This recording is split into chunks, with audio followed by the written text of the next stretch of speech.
So, noting that it's 7:07 on May 15th, 2019, I'll call the Board of Health meeting to order. We have a variance hearing at 7:30 p.m. for a septic replacement, and at 8 p.m. we continue the public hearing on proposed regulatory changes from the April 3rd meeting. And before we get to any of the, and then we have miscellaneous other items to discuss. Before we get to those, I will announce several items to potentially be added as not reasonably anticipated by the chair 48 hours in advance of the meeting, and we can vote whether to amend the agenda. So one is a deed restriction to review and discuss for 210 Farm Road about their wells. Another is a disposal works installer permit for approval. Some additional information came in regarding 17 Unity Lane, and there is also a septic replacement for 89 Woodland Street for approval. Anything else anyone has? And would anyone like to make a motion to add these 4 items to the agenda? So moved. Second. Any other discussion? All in favor? Aye. Aye. Okay. So why don't we start with the deed restriction. That was on the, it says highlighted in yellow, 210. And, Yeah, I'm reading it right now. yep.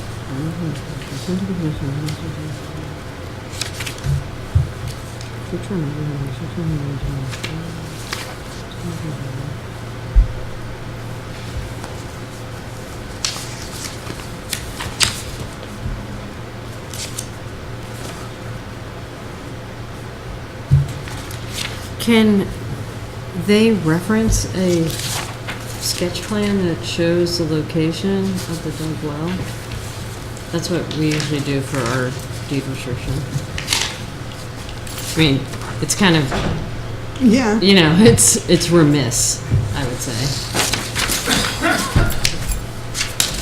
Doesn't have to be like a, you know, just a sketch plan even showing like the location of the house and the proposed, you know, the new well and then the dug well. Yeah.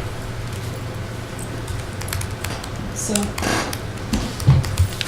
okay, so that would be in addition to what's here, and maybe that's something to,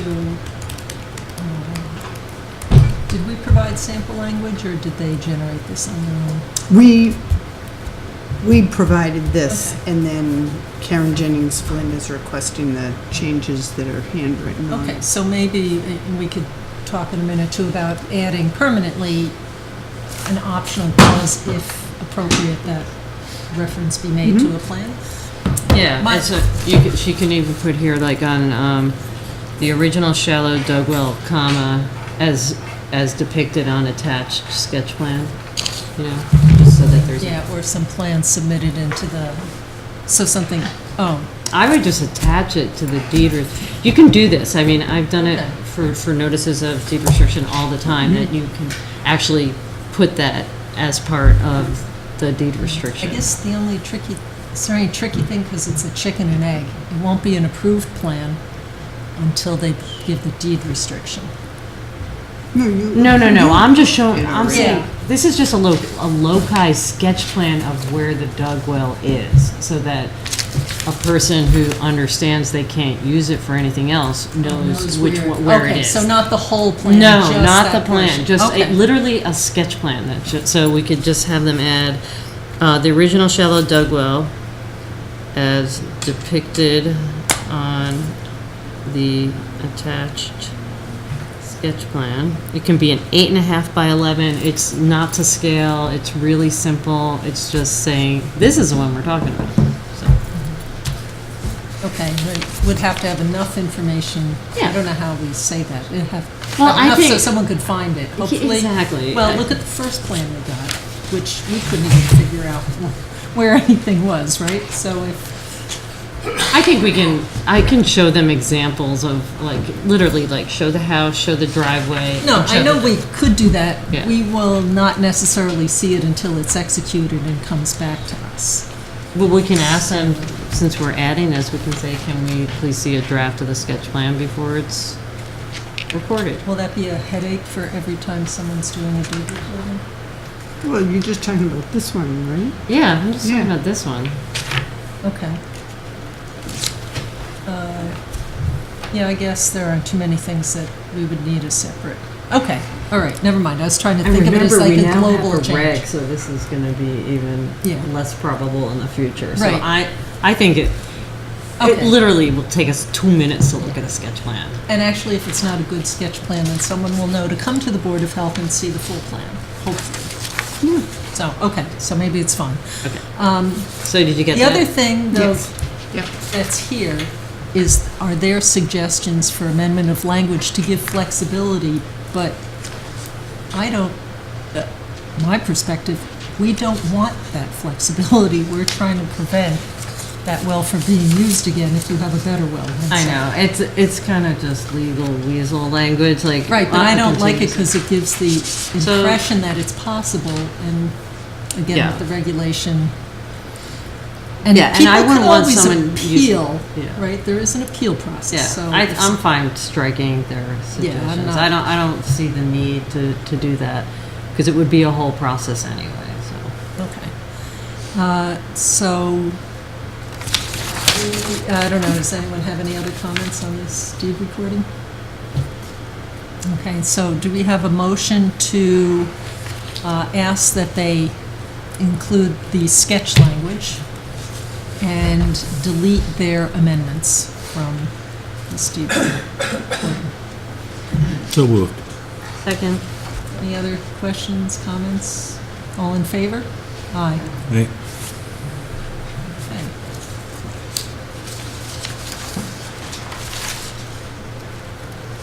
Well, let's see. All right. Disposal Works installer permit for Mayo Excavation. And There's another one. assuming under- they've had permit with us before. No, he Oh. he worked for Scott Mayo. Ah, And he okay. is now taking over and going into business for himself. He's, I think, Scott's nephew, Oh, all right. so it's. So this would be the first permit. Yes. Okay. So really no way to verify No, past other than- experience and I mean, that Mark performance. has worked with him, and Mark's he was very happy that he's doing this. Oh, okay, all right. Any other questions anyone has on that? No. Sad. Oh, sorry, Matt. No, totally good. Okay. We're just about to vote. So do we have a motion to approve the disposal works installer permit for C. Mayo Excavation? With the condition of a pre-construction conference. Conditional to pre-construction. Okay, so moved. Second. All in favor? Aye. There's one more disposal works installer permit if you want to do it at the same time under other business. Okay, He is also new. okay, We did check all his references. They came back very good. okay. And he has been into the office. And Mark did say he would contact him to just go over things even before a pre-construction conference. So do we have a motion to approve a disposal works installer permit for our Moore's Head Excavation, Inc. of North Attleboro? So moved. Second. Conditional to Yeah, pre-construction. conditional. I had it right here. Okay. Just so Forgot ready. to say it, yep. Okay, we had a move in second. All those in favor? Aye. Okay, so there's the two of them.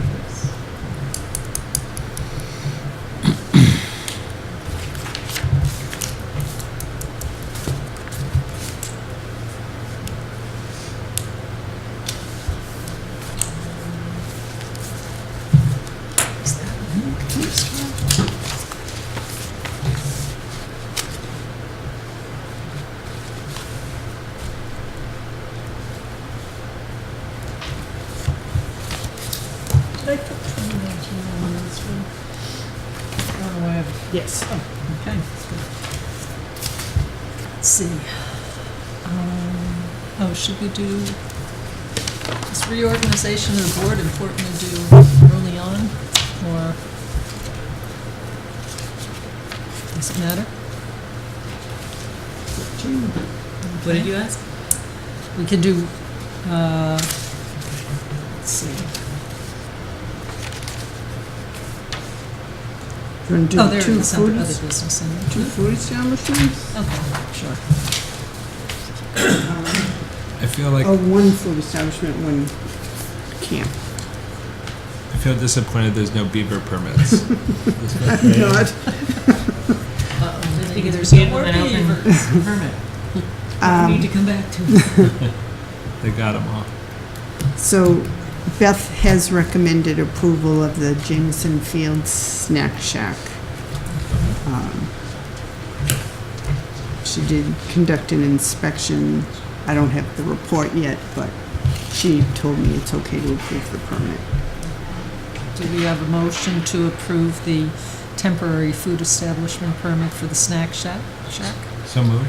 Second. All in favor? Aye.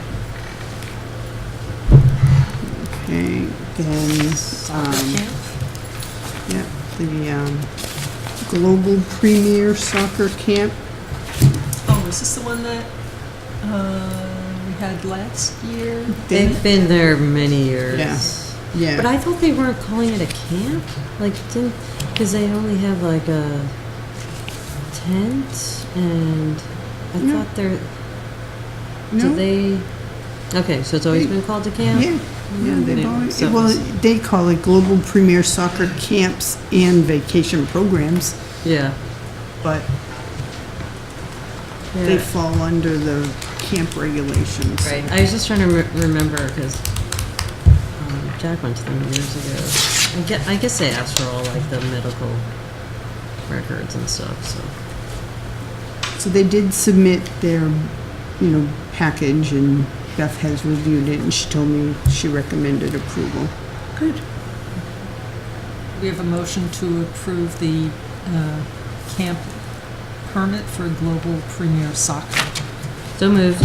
Second. All in favor? Aye. That's our favorite camp submitted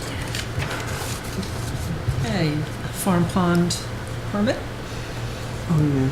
So, One doesn't sound as no, straightforward. Oh, okay. it is. This is very straightforward. I just wasn't finished writing.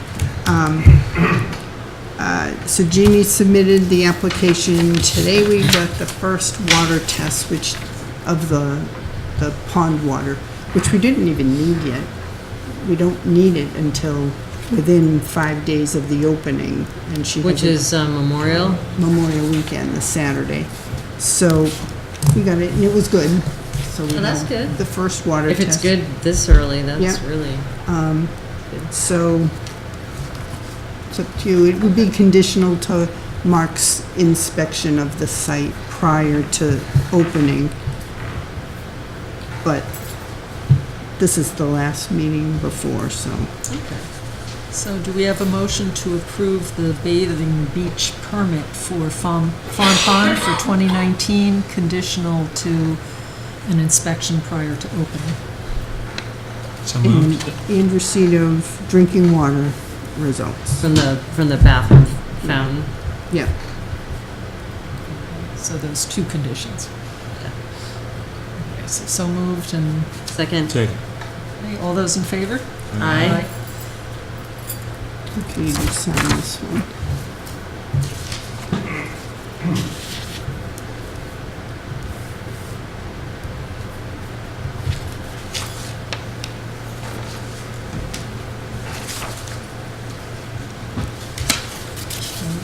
All right, so now we can do reorganization of the board.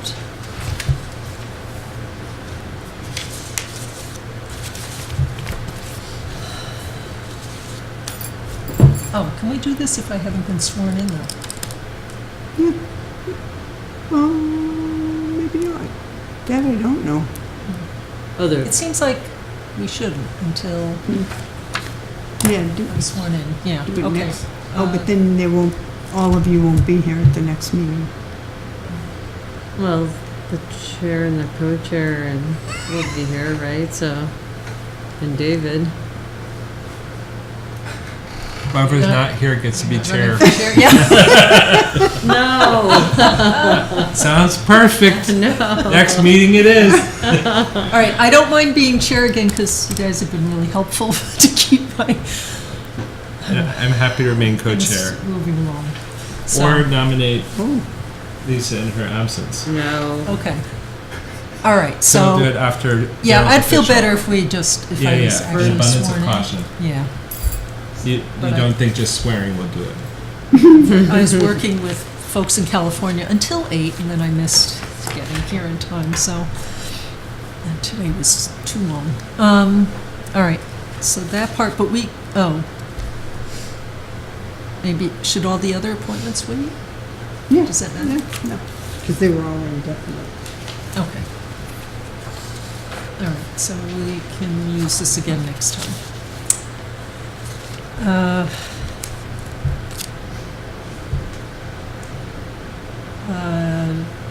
Does anyone have any special agenda items for the next meeting that they'd like to add? You guys can just talk about me when I'm not there. I think that. We'll nominate you for it. Research papers. Ellen, the next meeting is the meeting in June. June right? 5th. Yeah, so I'm You're gonna not miss gonna that meeting. Yeah, you said that She has last both of meeting. us. And the next meeting after that will be The 19th. the 19th, and the August date will be also What was that? the date in August. The date in I have to- August is the 21st, it's July 17th. Oh, wait, When's August? August is After August July, 21st. I won't be here. I'll be moving Jack into Chile. 8/23 and July 17. July 17th and August 21st. Yeah, so I'll be missing August. Thank you. I just want to, I actually have July 17th on my calendar already. Okay, so. Yeah, that's Agenda literally his items, movie. we have Sorry, it'll- 5 I didn't- minutes. Oh, wait, all the let's go. time without realizing it. So Woodland Street, do we need Mark here with the forms, okay? Plans? Unity Lane? Yeah, let's start Unity Lane, and then we might continue it later, and we might give Kathy Palemka a call. But Is Mark going to be here at 7:30? Yeah, he should. We should be. So, but since we have a few minutes, and we can't really start the hearing. So Paul Sonnet amended his letter a little bit. Again. Yes, and it's getting closer. Ellen and I went through it, when was that? Yesterday? No, it just came in today. No, but yesterday. Oh, We went yesterday through we reviewed the the previous in-between one. version he had sent, and just certain things weren't clear because we were trying to add up and look at overlapping days. It generally looked close, but we were reading between the lines for some of the details. And then the other issue is making clear that the bedrooms cannot be used. So do you want to describe what Mr. Palamka had to say about Oh, bedrooms? second floor rooms would be used for storage only? Yeah, yeah, Oh, he's, is it on there? yeah, it's on Paul's letter now, Oh, okay. on page 2. This, because he revised it after Dr. Halemka came in. Yeah, it said shall be Today. used exclusively for storage. Well, I checked their math and it looks okay. Right, we tried doing the right, worst case, which now Yeah. is included. and, Yeah.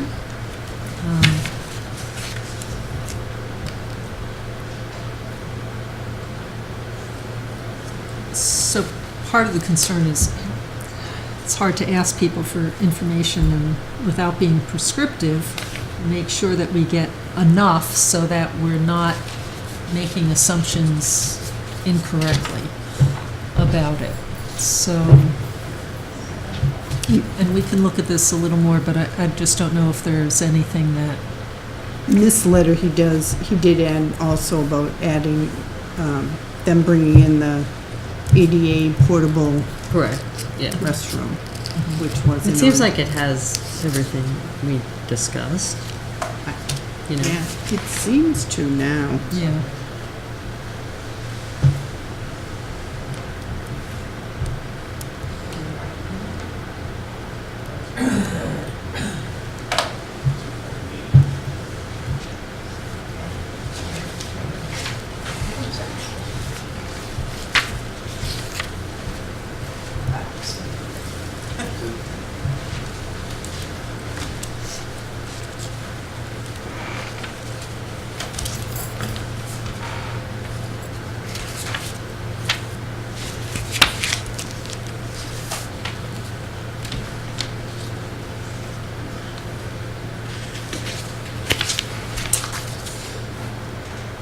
Okay, and the yoga classes, I'm assuming is year-round? Up to 3 days a week, Yeah. year-round? I think that's, So maybe one way we should interpret things like that, when they don't specify, assume the maximum.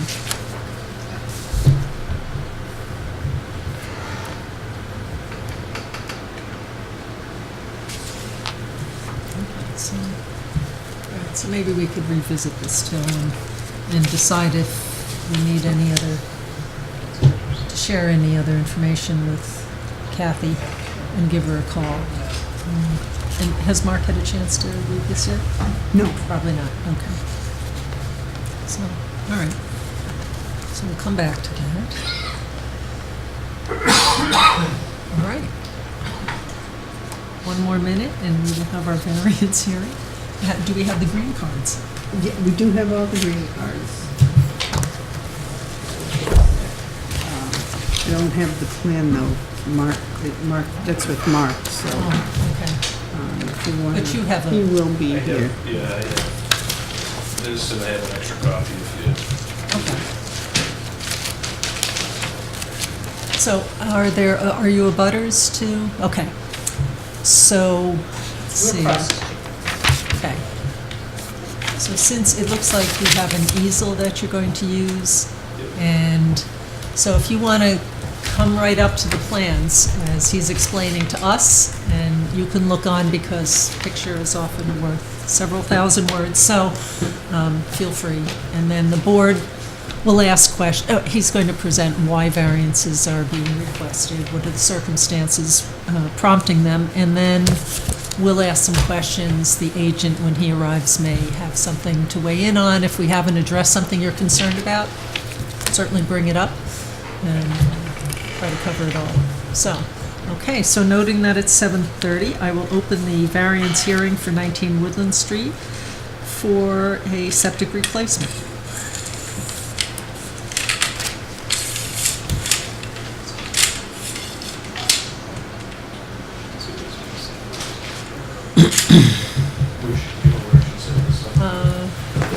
Let's see, how would the board, if he's there and they're standing there, or? Yeah. do you have, is there another copy? With Mark. Mark, I do have another copy if you guys want to look at. Oh, I mean, doesn't Mark have to be here?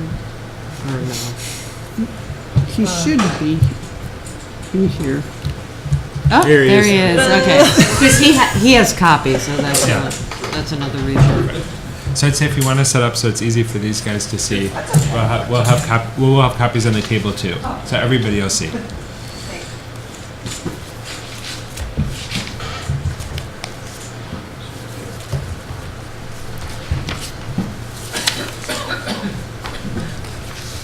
too much going on.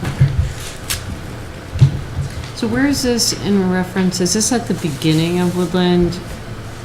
Yeah, Well, the Like closer to like 27? 27. Yeah, okay. if you know where the tennis courts is, this is just the 27th side of the tennis courts. Oh, on the right as you're heading towards 27? Yeah, on the right coach. Yeah, Towards okay. 27. Okay, I passed it like.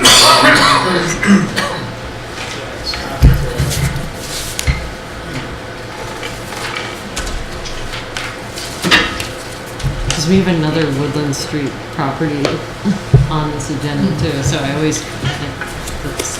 on the other side. Okay, take it away.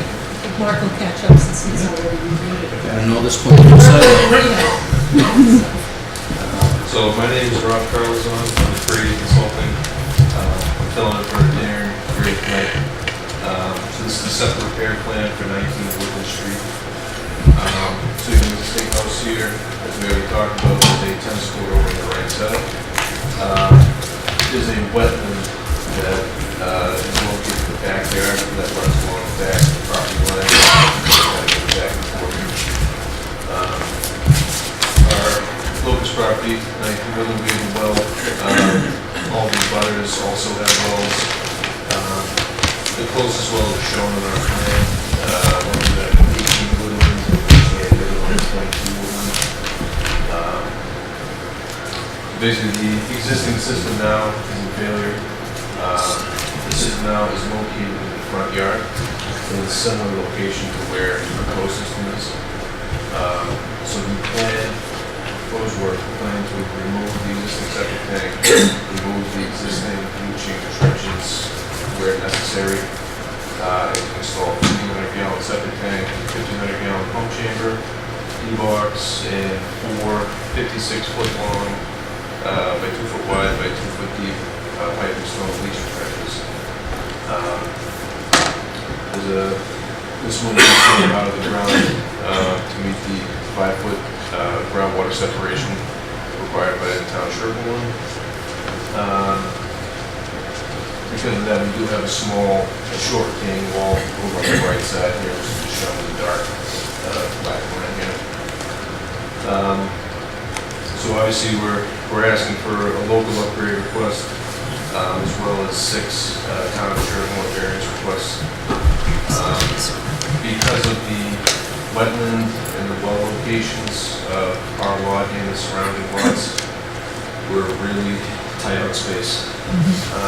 Just out of curiosity, see on the upper plot plan? Yep. And to the left, that blank space, is that, what is over there?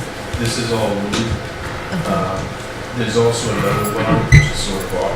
We didn't pick it up, but we did just drive by it just to see. It's in the front yard.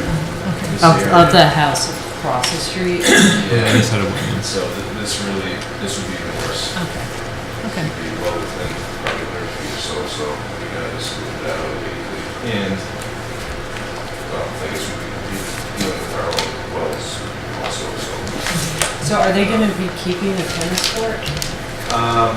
As far as I know, I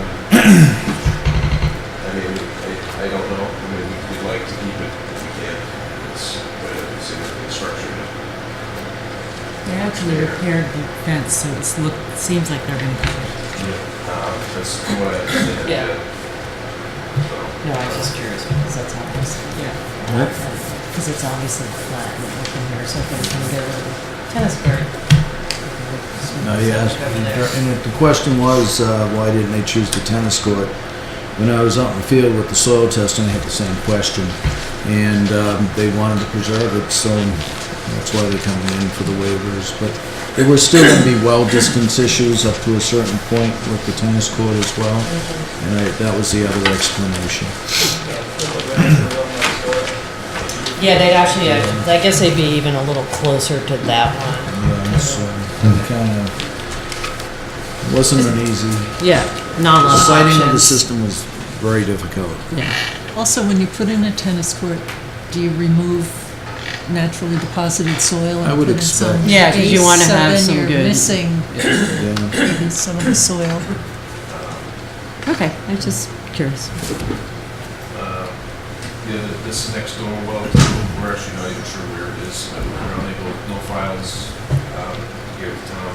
We're able to see it in the field, so we're not even 100% sure, so we didn't want to go too close and risk even being too far to the right, so that was the other reason to keep it right here. Okay. And so, Mark, when a system is put in where a previous system had been, the soil still have the capacity to accept? Yeah, they get down deep Discharge. enough, but it's just not the existing SAS that will have to be removed. They're gonna need to remove trash. old bottles, cans, and trash. Wow. It's a buried landfill is what they found. That's the And old dump. It's the old dump, is It what I've been is? told. Yeah. So in their soil test notes, they did note it, and they did note removal, and I was gonna mention before approval that we also require bill of lading or something to prove it went to the appropriate landfill, so whoever does the work's gonna need to Wasn't, also be involved with that. doesn't the bill of lading, well, I'm presuming that there's no hazardous.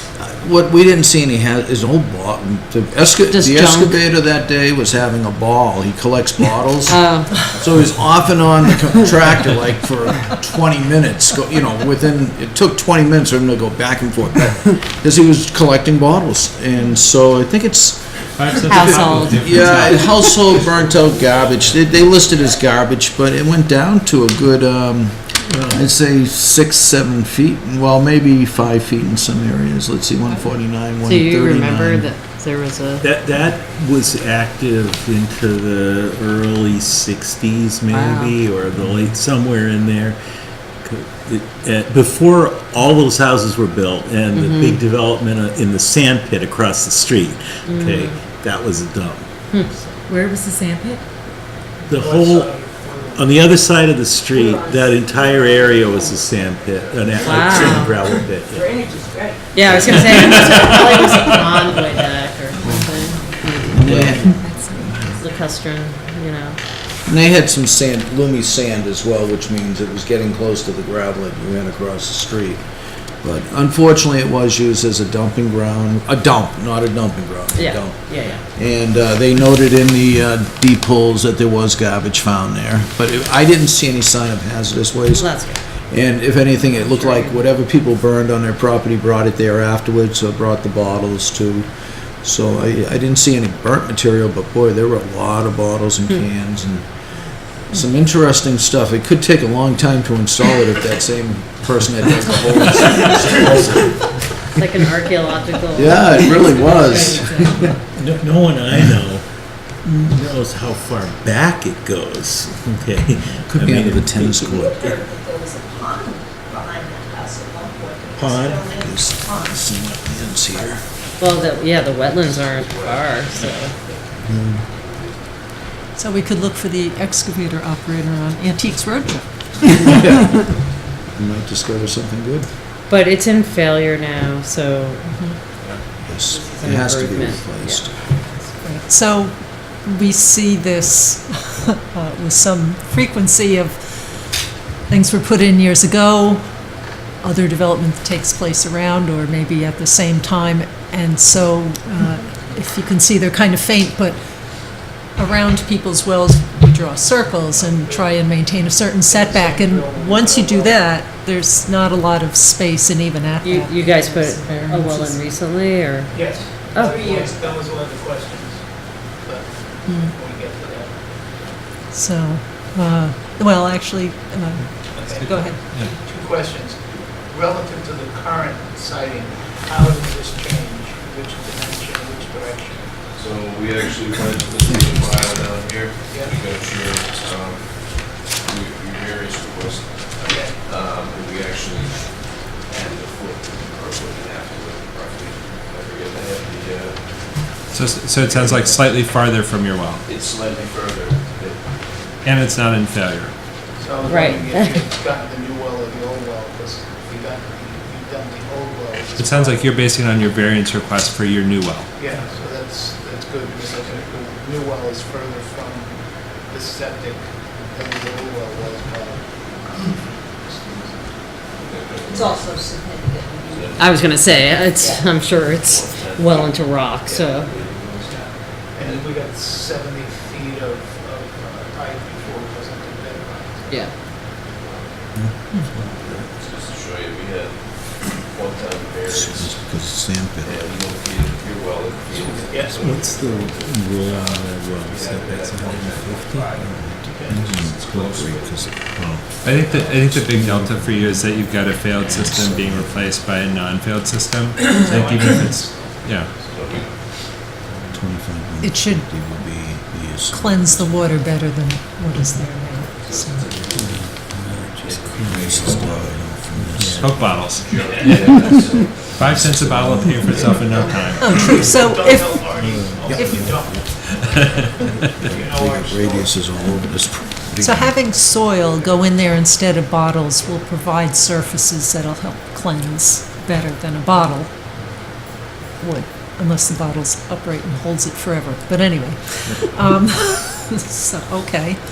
Mark, any other general comments? Just, the dilemma was, they didn't want to go into the tennis court area, but again, you're still going to be dealing with well radiuses, so this was their choice. They actually have to spend more money on this choice because they got a retaining wall, impermeable barrier, so there's more work here, and they got to remove some sewer gravel, some of the original soil absorption area that's on site. They won't be removing it, they'll be mixing with lime, and you can't bring the soil anywhere. The trash you can. The contaminated sewage soil, there's no facilities that take it that we know of here. So they usually mix it on site with clean soil and lime. So they were kind of in a, this was about the best they could do, in my view. So are you gonna change the elevation of the front yard then? It's gonna be slightly mounted, it's gonna stay behind the stone wall, along the street. You won't see it quite as much. I know a lot of the systems around there are sort of around slightly above existing grade, so we also we wanted to maintain our separation of groundwater, just because we were close to wells, wanted to make sure that flow was clean by the time it gets to the water too, so we definitely did want to ask for one for reduction as well, on top of all these other things. If you get to, I assume, is this for sale? Pursuant to sale, or I think is that how it was identified? It was purchased, last Purchased. year. Yeah. They're doing a lot of renovation on it. Oh, okay. Yeah, no, It was I was gonna say, I've it was never seen a foreclosure. car there. So, So- I think they bought it from the bank. That's what I heard. Well, if you get to know them, you can encourage them not to use anything that toxic that will affect their system. So, in case they haven't lived somewhere with well and septic before, which a lot of people who come to town have not. One lady, and I think she's coming from Frank.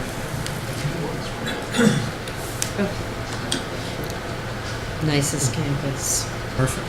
Okay, so let's go through the variance requests one by one. We'll vote on them as we go along, and there's chance for more questions if you think of something as we go through. So, all right. So first, we have a motion to, and this is under local upgrade request, to You're gonna grant. do the state one first? You usually do the local Yeah, I usually do first. it last, but, yeah, okay, so let's do the local, rather than the local upgrade. All right, so do we have a motion to grant a variance to section 5.1D? Actually, we just do, forget the one, I'm not gonna say that. So 5.1D, and that has to do with the number of perk tests. Because they use an alternate analysis. Yes, so, I guess you could not do a perk test there, and given the bottles and everything else, so then they take some soil to a lab, and they test it there to understand how water moves through it. So moved. Second. Any other discussion, questions, comments, standard? By doing it that way, they're conservative. They are indicating a 30-minute per inch rate, and some of the soil was only sand. That would be unusual to see that rate, but because they had some sandy loam there, it's very conservative to determine that rate at 0.3. The gallons per square foot is down at where a 30-minute per inch rate would be considered. Okay. All right, all those in favor? Aye. Right. Okay. Do we have a motion to grant a variance to 8.02, which has to do with depth to groundwater? They're providing 4 feet rather than 5 feet. So moved. Second. Any other questions?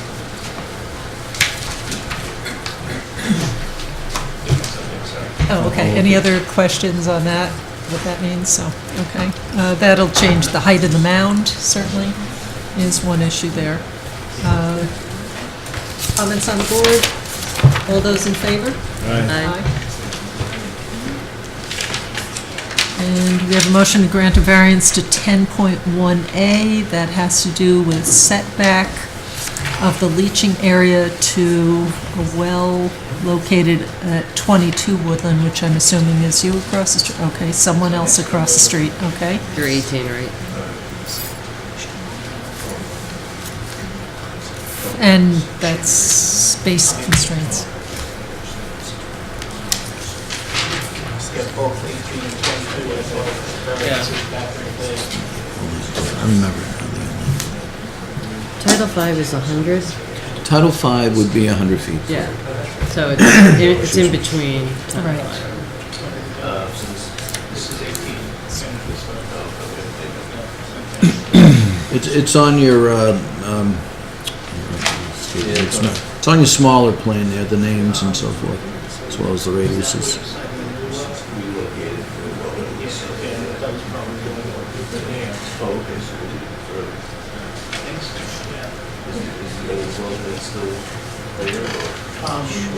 Well, it's filled in. Decommissioned. Yeah, they decommissioned it. I thought they did, I'm saying. Otherwise, they would have been Shallow talking. well, so What's going on? When I heard so if you cited to the one that's sticking up, that's the new one. Is that the one hidden behind the bushes a little bit? Yeah, it's up on the mountain. I remember. Which is the other thing that I was confused about. Deal with that, yes, you did. It was, oh, well, okay, uphill. Okay, Yeah, so your well is uphill from the Yeah, septic. and it's, like I said, 70 feet of sleeve before it gets into bedrock, so.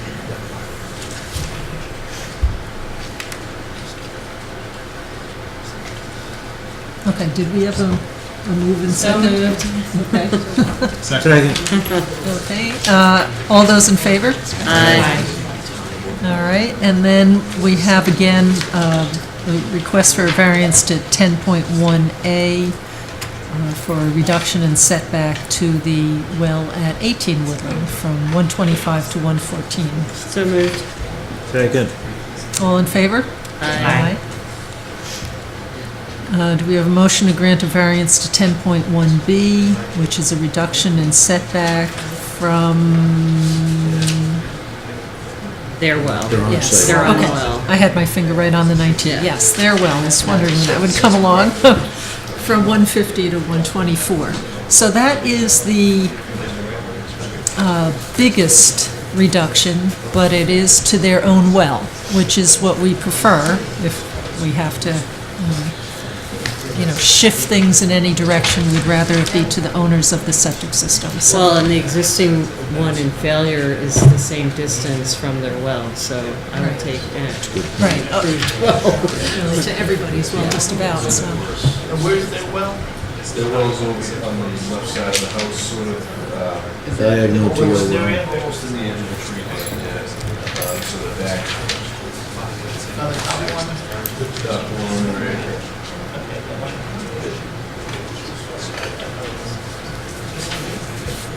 Okay, so do we have a motion? So moved. Second. All those in favor? Aye. Do we have a motion to grant a variance to 10.2 for a setback from the wetland, reduction in the setback from the wetland, and this has gone through Conservation Commission before it came to us. Was that a question, or? Yes, it That's what has. we want to make.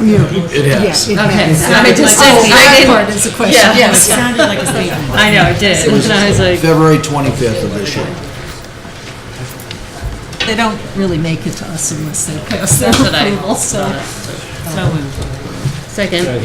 Okay, so before we vote that, Conservation Commission reviews the plans before it comes to us, so we defer to their judgment on all the particulars around wetlands. So, okay, all those in favor? Aye. And do we have a motion to grant a variance to 10.2? Is that the right number for setback distance to a property line? Okay. For 13.5 feet versus 20. And that property That's- line is this town street.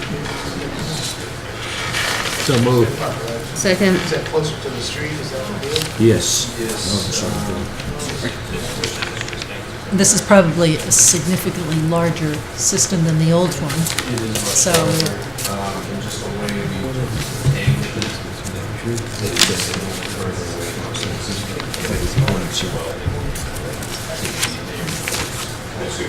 so you're kind of fitting in between those two circles coming together. It's easy. Anyone know how long ago this setbacks Oh, it had to be before my time, so it was probably late 70s, early 80s. From the property lines? Yeah, I think it was when they created those first, Ellen and I were here, when they handed those regulations, but Ellen, I don't know, but I would say probably late 70s, early 80s, they were created. It was before our time. And that's more just for other issues on people's property, how close somebody's system is coming and what you see. I'm And assuming as people are replacing surface wells with FEMA wells that are prior to that, the setbacks could get a little more. The board would have to look at waivers, but when you have a drilled well, you definitely have better protection than a shallow well, so.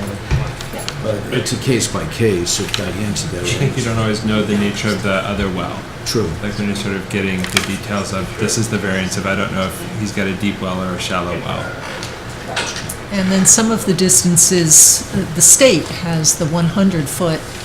We have more because we're trying to be extra cautious, and we don't have alternative sources of water to turn to. So, okay, so we had a move and second on that, I believe. So all in favor? Aye. Okay, and now the last one is the local upgrade request. So do we have a motion to grant a variance to 310 CMR 15.405 LI? Ellen, correct. One eye. One I. Okay. One eye, And this yes. one is similar to the sieve analysis. It would have that been we have. impossible for them to get that deep. It would have been dangerous because the garbage was caving in. They could have gotten hurt if they went into they're not allowed to go into a 7-10 foot hole anyways, so that's why they couldn't do the perk. But they did grab a sample of the underlying material and says that the rate was conservative, so. Okay. And the soil was not compacted, so that's another plus at least. All right, so do we have a motion on that? Second. And all in favor? Aye. Aye. Okay, so I'll close the hearing. And are the plans ready for approval? Conditional 2, the garbage carnival prohibition. And because of the garbage here, I'd like to note, and that they are not to start until we get evidence of where the trash is going. Okay, Something from a landfill saying they're gonna be the landfill accepting the garbage.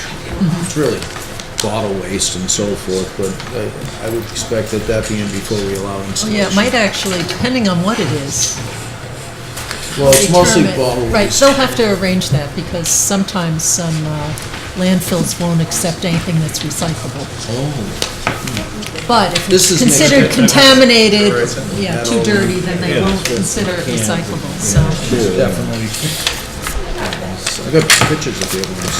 The garbage is probably longer. Okay, If so, I could have that as another condition. okay, so do we have a motion to approve the plans, subject to receipt of information about disposal of material and garbage grinder deed restrictions? So moved. Second. And all in favor? Aye. Aye. Okay, so do you need deed recording language? Do you No, want- I send it. I will send a letter tomorrow. Well, it'll probably go out Friday morning. Okay. And it goes to the applicant, the owner, and to you. And I'll enclose the required deed recording language. Who's with me on the soil test? All right, thank you. Okay, and then you did hear that there'll be some documentation required prior to installation of the system saying what's happened with the removed, or what arrangements you're going to make for removal of the garbage. Okay. Yeah. Oh, no, but just let them know that things can't really proceed until some of that's worked out, but we could have them speak with the agent. Yeah. Were you out there with the soil testing? Out there? Did you see? Yeah, I'm looking at you, going, wait a minute, you and I did the soil testing. Just you look different when it was freezing out that day. We were pretty all bundled up that day. Sorry about that. Do we have that 89 Woodland Road thing? David Parrish, or Yeah, I have that ready if you want. you have 3 minutes? Is it easy? Are we just approving? It's just approval, but I'm gonna ask that the condition of the stat would be, they show the water line, which I asked that they show, but I don't think they know what it is. The water line from the present well to the house. The actual plan had a few deficiencies, which the engineer quickly got come back to us with those deficiencies straightened out. They weren't in any way hampering the plan, it was just showing the profiles, showing additional information, sorry. And, so, this is the plan that has everything on it. The only thing I did ask that they showed, we knew there was additional, rainwater pit as well for the original house. So they showed that as well as the upper, there's 2 systems there. They didn't show the water line going, so before they start, they can easily find it, so we know they're not crossing over with any, if it went like this, they could end up crossing over with the house. Maybe they went over the house and not for sure. The plan is ready for approval. Can I just ask what water line? The water line from the existing well to the existing house is not shown on the plan. And are you going to require that with the final? Yeah, that the as-built also reflected as Okay. well, but I want them to locate it before they even start, so. Okay. Crossing. All right. Working the water line. So do we have a It's also motion? for a cabana, just so you. Oh, okay. And that's gone through building inspector, zoning, whatever? He's indicated that it's a cabana, even though it has a living room and a kitchen. Yeah, there's no we bathroom. discussed that Yeah. extensively, so. Yep. So it's a cabana. Yeah. Definition of a building I inspector. agree. But I would recommend approval based on the changes to the plan and one note about the wall. Okay. And this is the other part. All right. So do we have a motion to approve the plan subject to them locating the line from the existing well to the house prior to Construction? commencing the work, correct? And that line be shown on the as-built plans later. So moved. Second. Any other discussion? That seems, Is it garbage? Is any deed he restricted? didn't, he said that. Is it, I thought he said that. is it, Did I say the deed restriction? Is it- So you ever trying to? I don't know. I thought No, I you, didn't, I don't. Maybe I did, maybe I didn't, but they need that. I thought you did, Maybe at the but, very beginning. yeah. All right, I remember amended- hearing it. And a Oh, deed okay, you're restriction out. for the garbage grinder. Amended motion. So, Do I have to approve it again? oh, I don't know. All right, all in favor? Aye. Aye. Abstain. Oh, that's right. Oh, oh, are you abstaining or you he's in a just like? butter. You're out. You're recused, okay. So it's 4. Very close. Not 5. I don't know. There's one property between us. It's 300 foot. Yeah. All right. Okay, it's 8 o'clock, and we are, where is, hold on, we need a moment.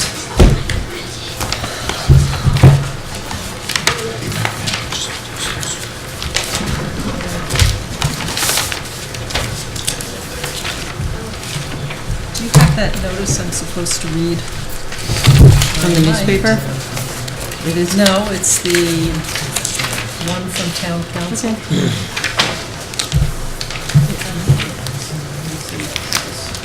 If you want to go now, while we're looking for the opening. Is that Thursday?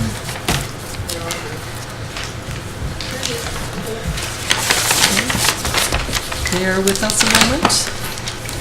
Oh, here, I found it.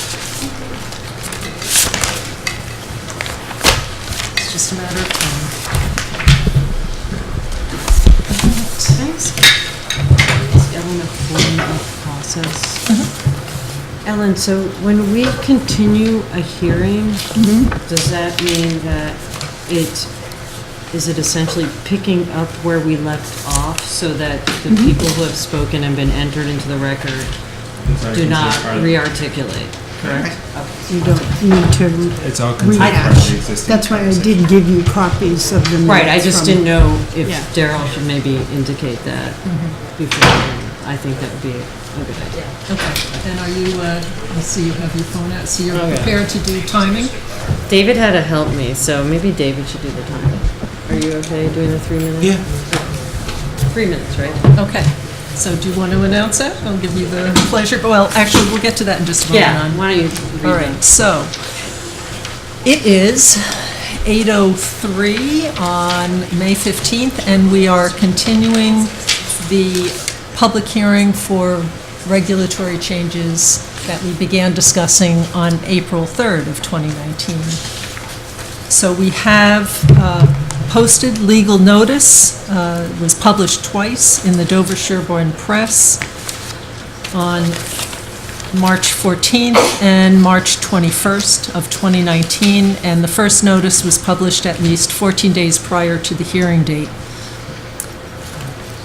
The board's authority to hold this public hearing is granted under Chapter 111, Section 31, to enact reasonable regulations to protect public health.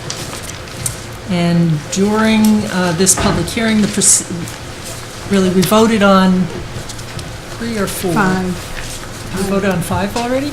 Okay, we have 2 left? Okay, so we voted on 5 of the proposed changes. At the prior hearing, there are 2 outstanding, one having to do with cesspool regulations and the other regarding updates to our tobacco and nicotine delivery system regulations. So, I am going to, or one of our other board members will read the proposed regulation change, and shall we, I guess we should redo those, since there are some new people here, so we could read that. We'll take public comment. We'd like everyone to come to the microphone so that things are captured clearly. If you can state your name and your address. When you're at the microphone, there'll be a 3-minute limit for comments from each person. We ask that if you've heard a similar comment made already to what you were going to make, you can say that you support that, and then if you have additional items to add, please do so, but in the interest of time, try not to repeat the same items. And then I'll say, last time we tried that we would wait until the public has made all the comments that they have, and then the board will deliberate. But we found it useful periodically to address concerns that people had raised, especially when there was lack of clarity about what the regulation was stating, or lack of understanding. So, and then we would clear that up so that the trouble didn't continue, confusion didn't continue. All right, is there anything else? Yeah, I mean, I thought we were going to clarify that it's a So I think that continuation. The point is that I think there's a lot of discussion with a lot of points raised and made at the last meeting. I think what I would say is I think we can collectively have the assumption that all those points have been made and we're picking up from that point in the discussion, with the goal being how do we continue to move forward rather than how do we have the same start of a conversation, or really our ultimate goal is to get to an ability to have an actionable regulation. And then I think cesspools are the first item on the agenda, followed by the flavor modification. Right. Okay. So I'll would anyone volunteer to like read it. I'll read it. Oh, excellent, thank you. All right. Everybody ready? Okay. New section 1.7, cesspools. A cesspool is a pit with open jointed linings or holes in the bottom and/or sidewalls into which sewage is discharged, the liquid portion of the sewage being disposed of by seeping or leaching into the surrounding soils, and the solids or sludge being retained in the pit. Cesspools are non-conforming systems. The board has determined that cesspools do not adequately protect public health and safety or the environment. Their presence at a property is considered an automatic failure criterion and requires replacement by a septic system in accordance with current regulations. Multiple lots or parcels associated with one business or residence shall be considered a single property for the purposes of this requirement. Cesspools shall be replaced regardless of whether the cesspool has passed a Title V inspection, since the long-term function and efficacy of these septic designs has been demonstrated to be poor relative to current technologies. Timing for replacement of the cesspool shall be determined as follows. Part A, if a property served by a cesspool is subject to sale, transfer, or division, the cesspool shall be removed from service and replaced by a septic system within 6 months of the time of transfer of title. Part B, if a cesspool for a residential property has failed due to above-ground sewage or backup into the structure served by the cesspool, or is in seasonal high groundwater, the cesspool shall be replaced immediately. Part C, if a cesspool is failing to protect public health, safety, welfare, or the environment for any other reason as set forth in 310 CMR 15.303 or 15.304, the owner or operator shall replace the system within 6 months. Part D, if a cesspool serves a non-residential or multi-purpose property, including but not limited to commercial or retail structures, barns, indoor athletic or riding facilities, pool houses, cabanas, or multifamily dwellings, it shall be replaced according to the process for a standard failed system.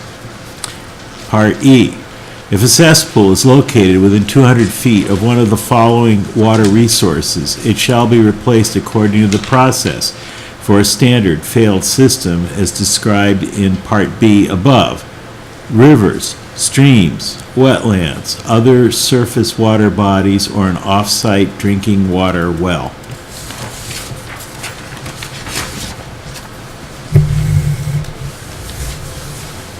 Okay. Does the board want to have me repeat, summarize motivations for why we undertook this? I mean, we did that at the prior hearing.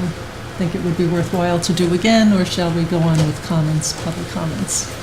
I mean, I would say if you've got anything that upon, like I think there's a piece, I think we have the context and background, but I think certainly for myself, there are pieces I've reflected on in thinking about it, and so that update in the conversation I think is helpful, rather than a pure summary, like, you know, I think Okay. particularly Sir, I think can you it's. speak into the microphone?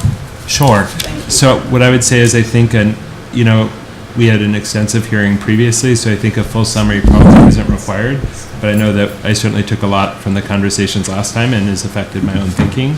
So I think kind of speaking to what you see as the key points now, as a member of the board makes sense. But I don't know that we have to recapitulate everything that was talked about before. No, I was thinking we would just set the stage Yeah. for why we're even Sounds good. doing, so I'll be very brief. Cesspools are not currently regarded by Mass DEP as a good kind of a system, but they do not require replacement of existing cesspools. Part of the reason for that is that Mass DEP Title V regulations apply statewide.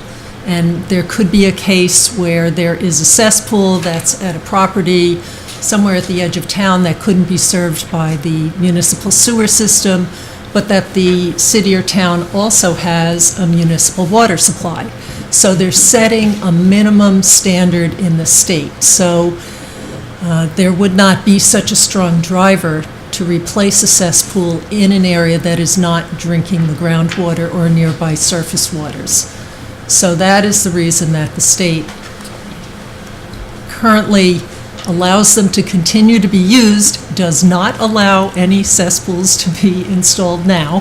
They are not considered well-functioning in terms of treatment. They're really a system for conveying materials underground and getting them away from children splashing in the puddles created by a discharge, that kind of thing. So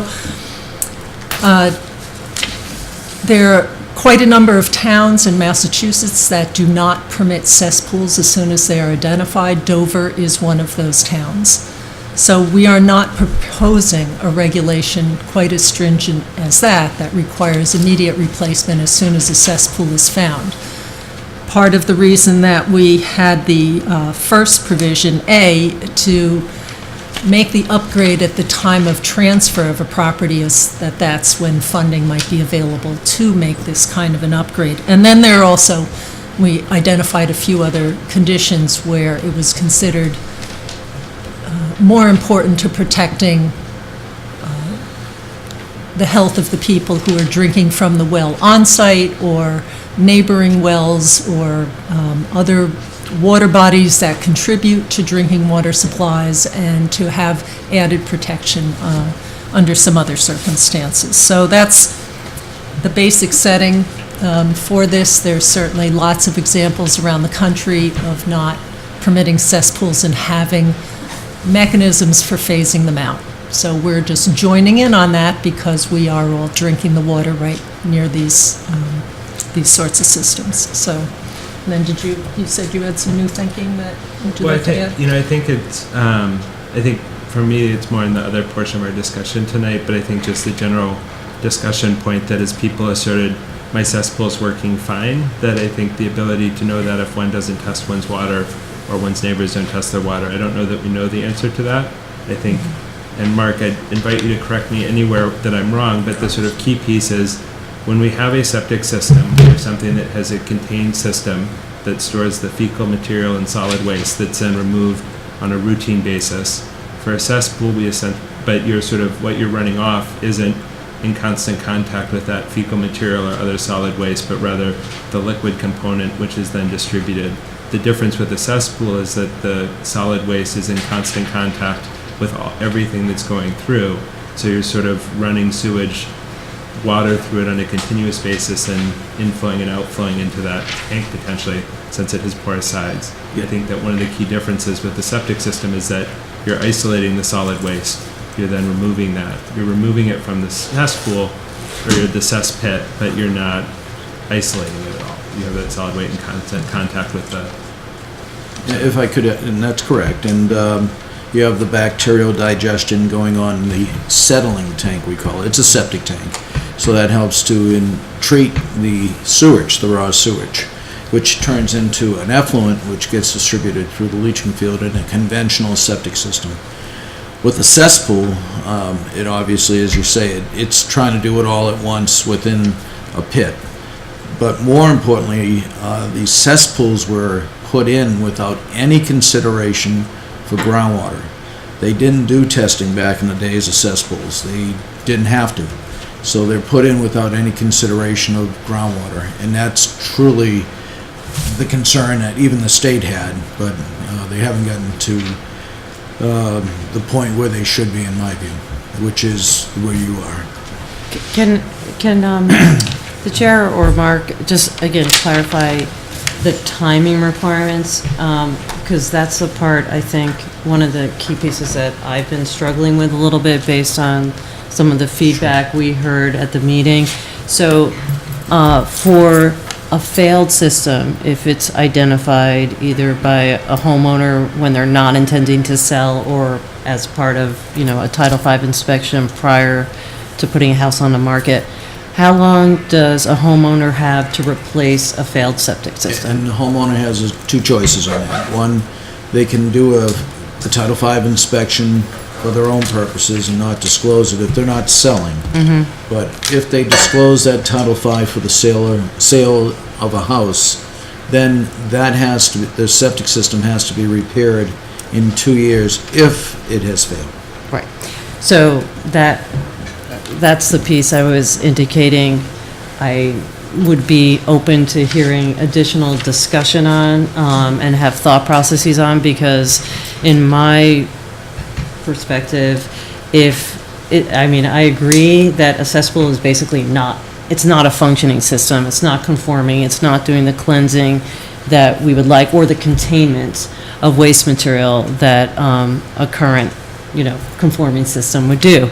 On the other hand, if it passes Title V, it's obviously not as much of an imminent threat per se as, some other types of circumstances. So I'm just wondering if right now we have 6 months as the time period for, upgrading to a conforming system, and I'm just wondering if we should consider something between 6 months and 2 years, perhaps a year, as a slightly more merciful schedule for people who are in this situation, which is... If I can say that, Yeah.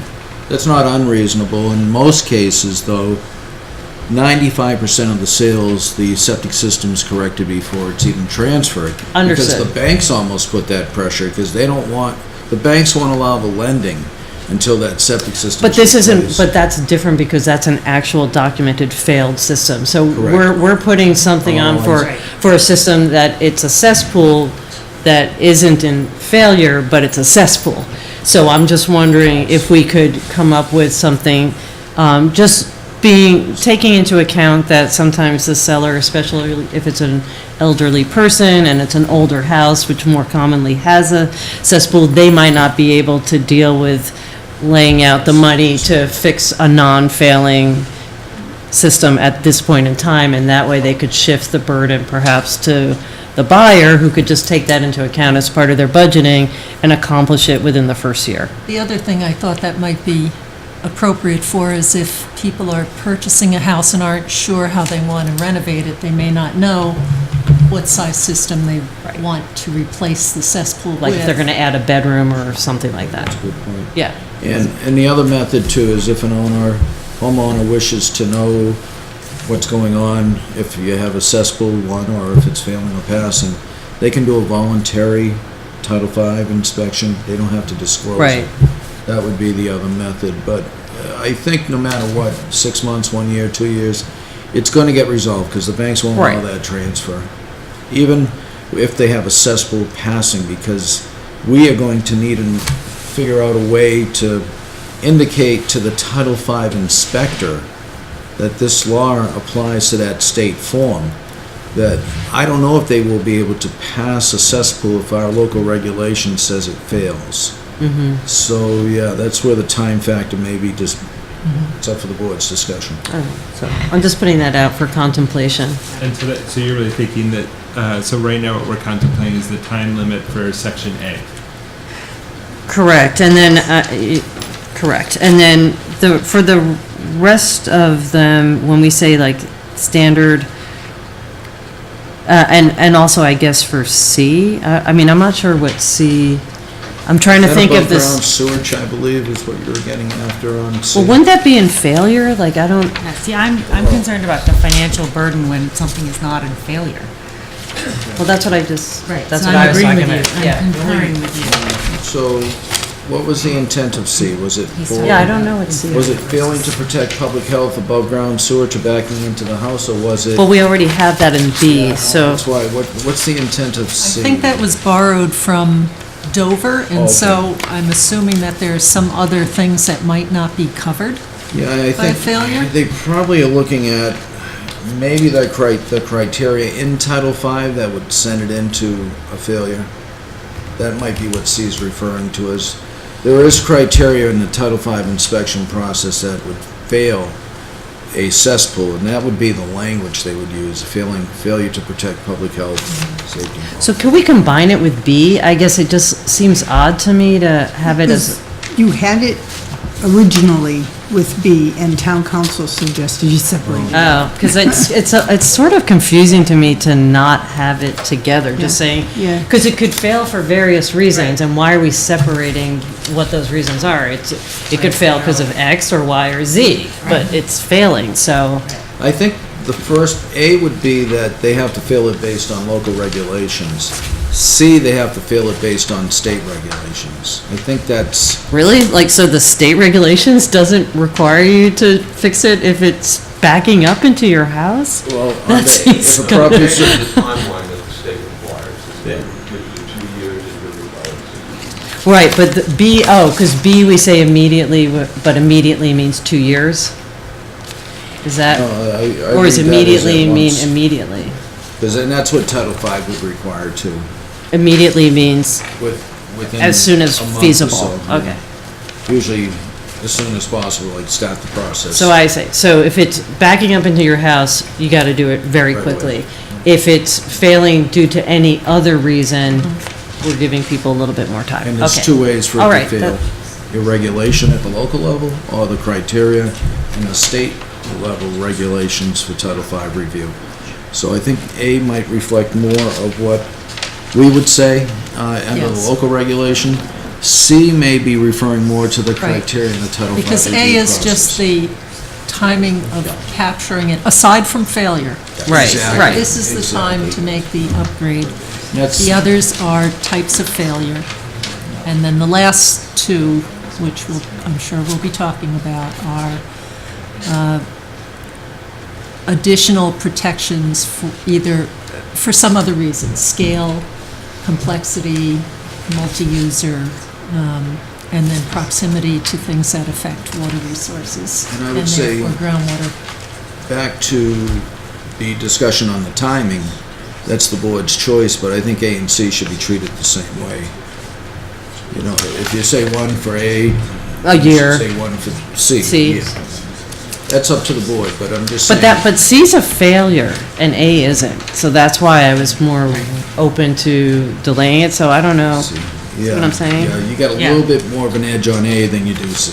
Exactly. Or potential leniency, or, How a cesspool fails is your liquid level has to be 6 inches to the inlet pipe. If it's within that 6 inches, it fails automatically.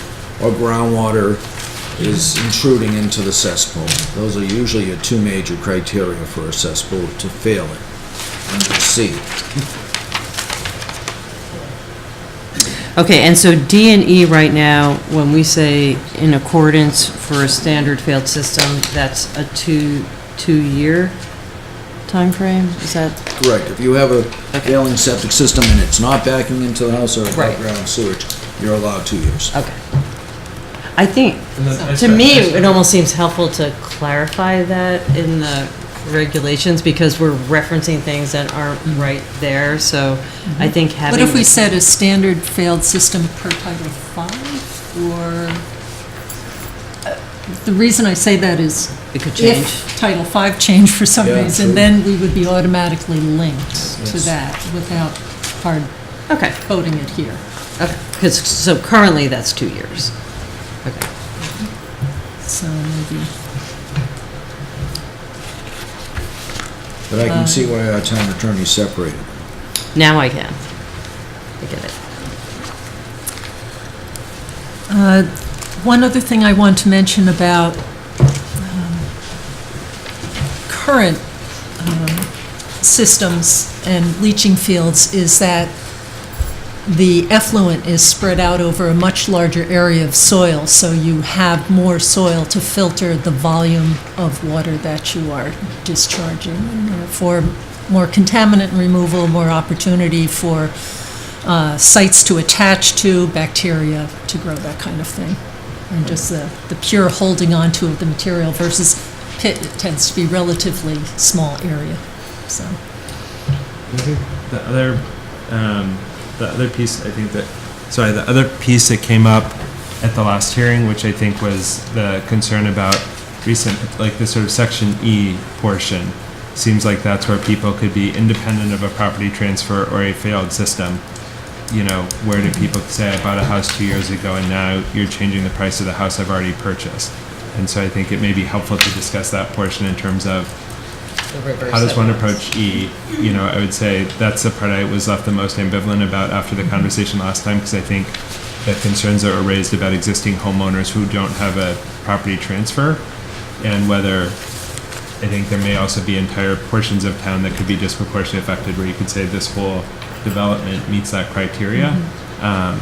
And that piece I worry about a little bit. I'd love to see us discuss Right, more. and that one, I do as well. I have to say, and depending on what we hear and further discussion, I'm willing to consider that we either revise that distance Or omit. or omit it for now and Yeah. try to get a handle on the magnitude, but we don't know where the Honestly, existing cesspools What I are, would but just say is, somehow like, to, if we don't know, we shouldn't regulate. And so I would say, like, if we say we're not sure what the impact would be, I would say I think there's lots of other things that are already adding safety to what we have today. And so I would favor say, for right now, let's take E out. Let's look and understand the impacts of what we've done so far and revisit if we find that thematically this is a gap that we need to correct. right, because I don't think it's excessive to say 200 feet from an off-site well. That's pretty generous, I would say. Very generous. So, anyway. But where I would struggle is if I Yes. said, like, if I were a homeowner in this position and I say, I'm 170 feet from an off-site well, and I was when I bought my house 2 years ago, and now you're saying that It's I have not to okay. replace and build a septic system in the next 2 years, and there's no property transfer, like, that would be a struggle for me. Yeah, Yeah. I understand. Yeah, so I Except, don't think it's unreasonable. it's a struggle for that, but it could be a Right. struggle for the people drinking But- from that off-site well that's close to a Right. pit. So, I don't think it's it's a not, tough call, but, I don't think it's not valid. Like, I think the underlying premise is valid. I just think that the scope may be broader than we intend, and so would favor regulating more narrowly while Right, and saying, we I can don't come back to question the underlying piece of this is an important thing to do and the risks here that are meaningful, but I think kind of doing one piece, understanding it, and then revisiting, since we don't have anything that covers any of this right now, would be my thought. right. And I guess what we learned is that there may be more cesspools out there than we had originally expected. We thought this was not a major issue, as opposed to just a few items to catch out there and try to improve. So, all right, do we want to open up to public comment? Yep. Yeah. Okay, So if you have public comment, there's a lovely microphone right there. and then, and we have timekeepers for the 3 minutes, and, And I would kind of characterize, so what I would say is I think it gets tricky, and I don't know that we enforce totally consistently, and I worry that we similarly won't tonight. So what I would say is I think this is a guideline to just be respectful of the time of everybody in the room, knowing that we've talked about a lot. So please limit your comments to those that feel the most novel and salient, and try to keep it under 5 minutes as you're able to.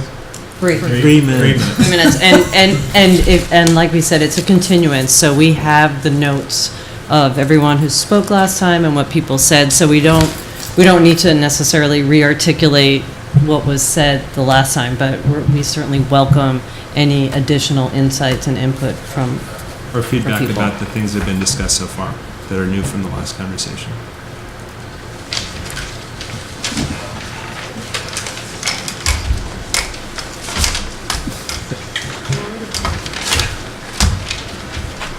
I'm gonna sit. I don't know if I'm supposed to stand, but. You're no, totally sit. welcome to sit. Hi, my name's Mark Speck, 180 Western Avenue. I am actually an adjoining well to one of the, which number it was, subsection E would be pertaining to. And I kind of thought it was kind of, I check my water at least once a year, so to go on not check your water once a year, I think that's would be kind of silly. Maybe I'm just more proactive, but I think that's kind of like common sense, because if you have city water, it's getting tested at least weekly. So I think a little due diligence is a responsibility of the individuals themselves also. But my real question comes to the wording itself in E, when it says if a cesspool, but basically it says the standard failed system as described in B. So my understanding when I'm reading this is it says if it doesn't fail and it's within this, does that mean it would still need to be replaced? Or, because the way I'm reading it, What I would say is I think right now we're thinking about holding off on pursuing E at all. yeah, but it's not, I would just like more clarification, I guess, on that bit of language, on how E pertains to B. So if you are okay at B, does that mean you're okay with E? Because that's the way I'm reading it, but I don't know if that's I think it's the necessarily correct. timing. It's the timing of the Okay, so you would replacement. have to do it within the, was it the? It says 6 months? immediately. Immediately. But Okay. again, I think we're also contemplating stopping at D. Yeah. Okay, well, it's, all right. No, but it's Pretty good to much bring it Point well up, because we taken. have not voted on Yeah. eliminating E yet, But, so. yeah, so I just wanted to, if it does get voted on, I just would like clarification on that. In the interest of time, I won't ask you to explain it if it's just gonna get chopped up, if it's gonna get chopped up anyway. Okay, so as someone with a well potentially within 200 feet, you feel that testing your water and test doing my your due water, yeah. diligence I do it, is, Yeah, I gives you think a anyone, comfort level with. Yeah, it's not like it's a hard, you can get the. But I think it's- what's tricky is right now is if you test your water and you say I've got fecal coliforms in it and it's from their cesspool, then you have no recourse as the regulations exist today. Well, yeah, that's true, but at the Well, same no, time, see- there's other. See, because if it's, Yeah, then if yeah, it's there you go. impacting someone else as well, it's not protecting public health and the environment, so Yeah. it would loop back into that. Okay. That's really it. Okay, thank you. Other comment? Thank you. Yep. You have to be. 40 Oh, seconds. it's standing works with this microphone, so we're all going to sit. Michael Newman, 16 Nason Hill Lane. First thing I've noticed in this is that the time periods that you suggest are unreasonable at certain times of the year. If you determine something fits in this in October, you aren't going to succeed in replacing it in 6 months or immediately, no matter how hard you try or how much you want. You should set reasonable time periods in any kind of procedure like this. I also noticed that this is creating fairly strict and additional concerns to state regulation, and it seems to me that there hasn't been a great deal of local justification for a different methodology than is put up by the state. The other thing about, which pertains to E, is that you talk about being within 200 feet of a wetland, and that's an unreasonable thing for somebody to even know without having some kind of study performed to determine where a wetland is. So you should certainly separate any discussion of wetlands from private water sources to create a methodology that's practical and reasonable. So I do ask the board, what studies has been done that justify a difference here in Sherborn from other regulatory methodologies from the state? Can I ask, And Right. has that been done here? can I just ask one clarifying question? What would you kind of consider a reasonable time frame? As you imagine that, if you're going to apply a number to that, what feels reasonable to you? Well, the state created a 2-year timeframe for a reason. And if we want to create anything shorter than that, I think you'd have to justify that in some manner. So But you're- 6 months is technically impossible But- because of the winter weather. So- You can't possibly do something like Yeah, this I without think- setting a timeline of at least a year. Yeah. It's just not, you can't do it. Considering the permitting process and going through any potential appeals that occur along the way. We had a 2-year process to determine whether we could do a conservation activity in our previous house. And it took 2 years to get through the process. Yeah. And try as you will, we couldn't have gotten out the other end and started construction in less than that. Thanks so much. Okay, I'll just mention on the 6-month that we originally proposed, and although we also just had a discussion about extending that somewhat, but not to the 2 years for other reasons, we talk about from the time of transfer of the property. And so what we had anticipated is that a cesspool would have been revealed from a Title V inspection beforehand, preparatory to putting a property on the market or doing a transfer. That kind of work gets done ahead. So The 6-month really functionally we assumed would be longer than that. But again, we're reconsidering that timeline. And frankly, for failed systems, it is as immediate as possible. So For 2 years it- is okay. Yeah. So, and then your question about methods on why should we vary from what the state has, aside from what I mentioned earlier, that the state does not consider cesspools to be effective and does not allow them to be put in now. They have reasons because they need to look at economic considerations when regulating statewide and what the impact would be and what the different circumstances are. So they're aiming for lowest common denominator. We probably discussed these regulations and the development of them for many, many months. I think we started sometime last year. I forget exactly when. There are many examples of municipalities and states not wanting cesspools and scheduling for their removal. So we are not at all charting new territory. But I'd also So- add, I think when you sort of ask what's specific to Sherborn, I think it's a exclusive use of Drinking water. private waters and private Yeah. sewage. So again, I totally understand you may disagree with that assessment. I think when we say, why are we thinking about it, or why do we have concern? One, if the state already regulates it, then we don't need to regulate it because the state's regulating. I think our role as a board is to adapt state regulations and at time to expand them.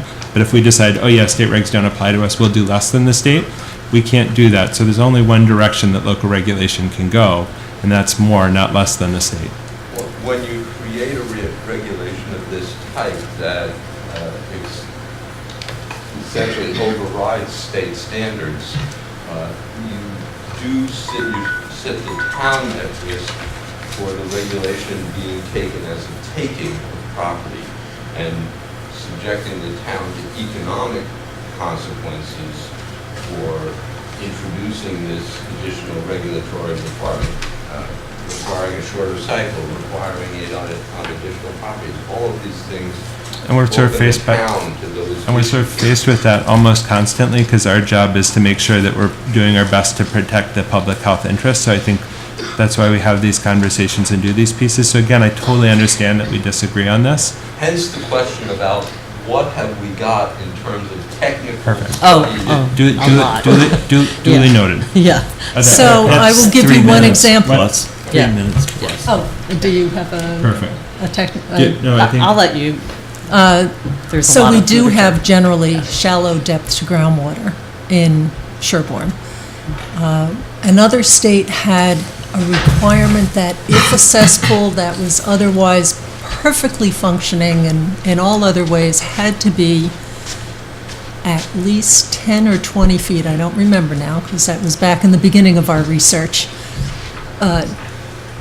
above seasonal high groundwater. And there are not a lot of places in Sherborn that you can come close to that. So that's one example. So- And the state themselves clearly indicates that cesspools are not conforming systems. That's why they're prohibited from being used as even a septic system for any current construction or development. So it's documented because, like we said at the beginning of this discussion, it's not doing the filtering, it's not doing the cleansing, and it's not doing the containment that conforming Title V systems do, today.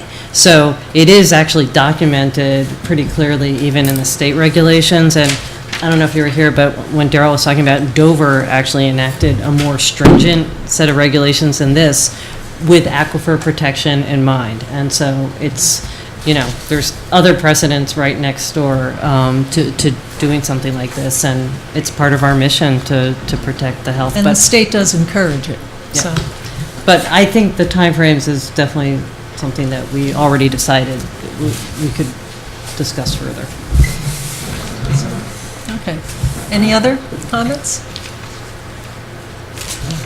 Omar? Okay, so I guess we need to talk about how we might want to amend this.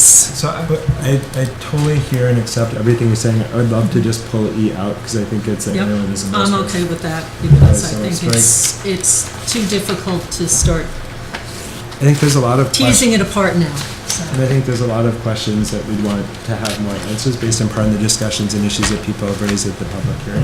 So we'll do that, and now I think we're looking at timelines for the others. For A in particular, I So it sounds think, like 12 months was what A. was discussed. Is that,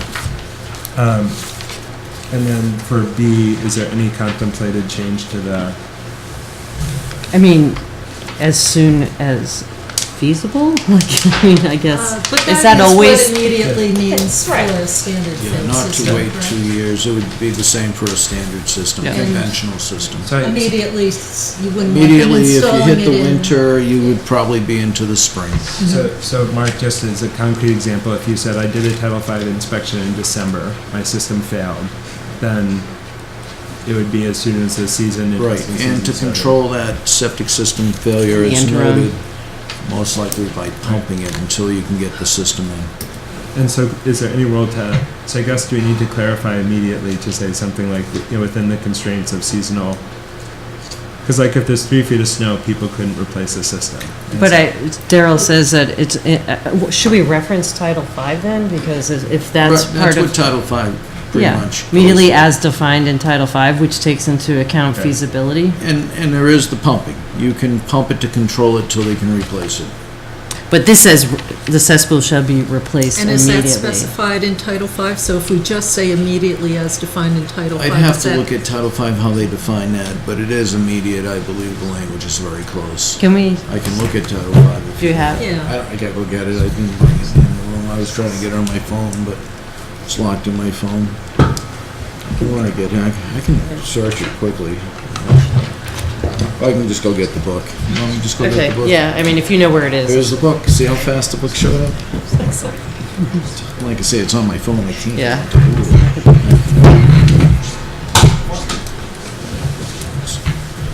Okay.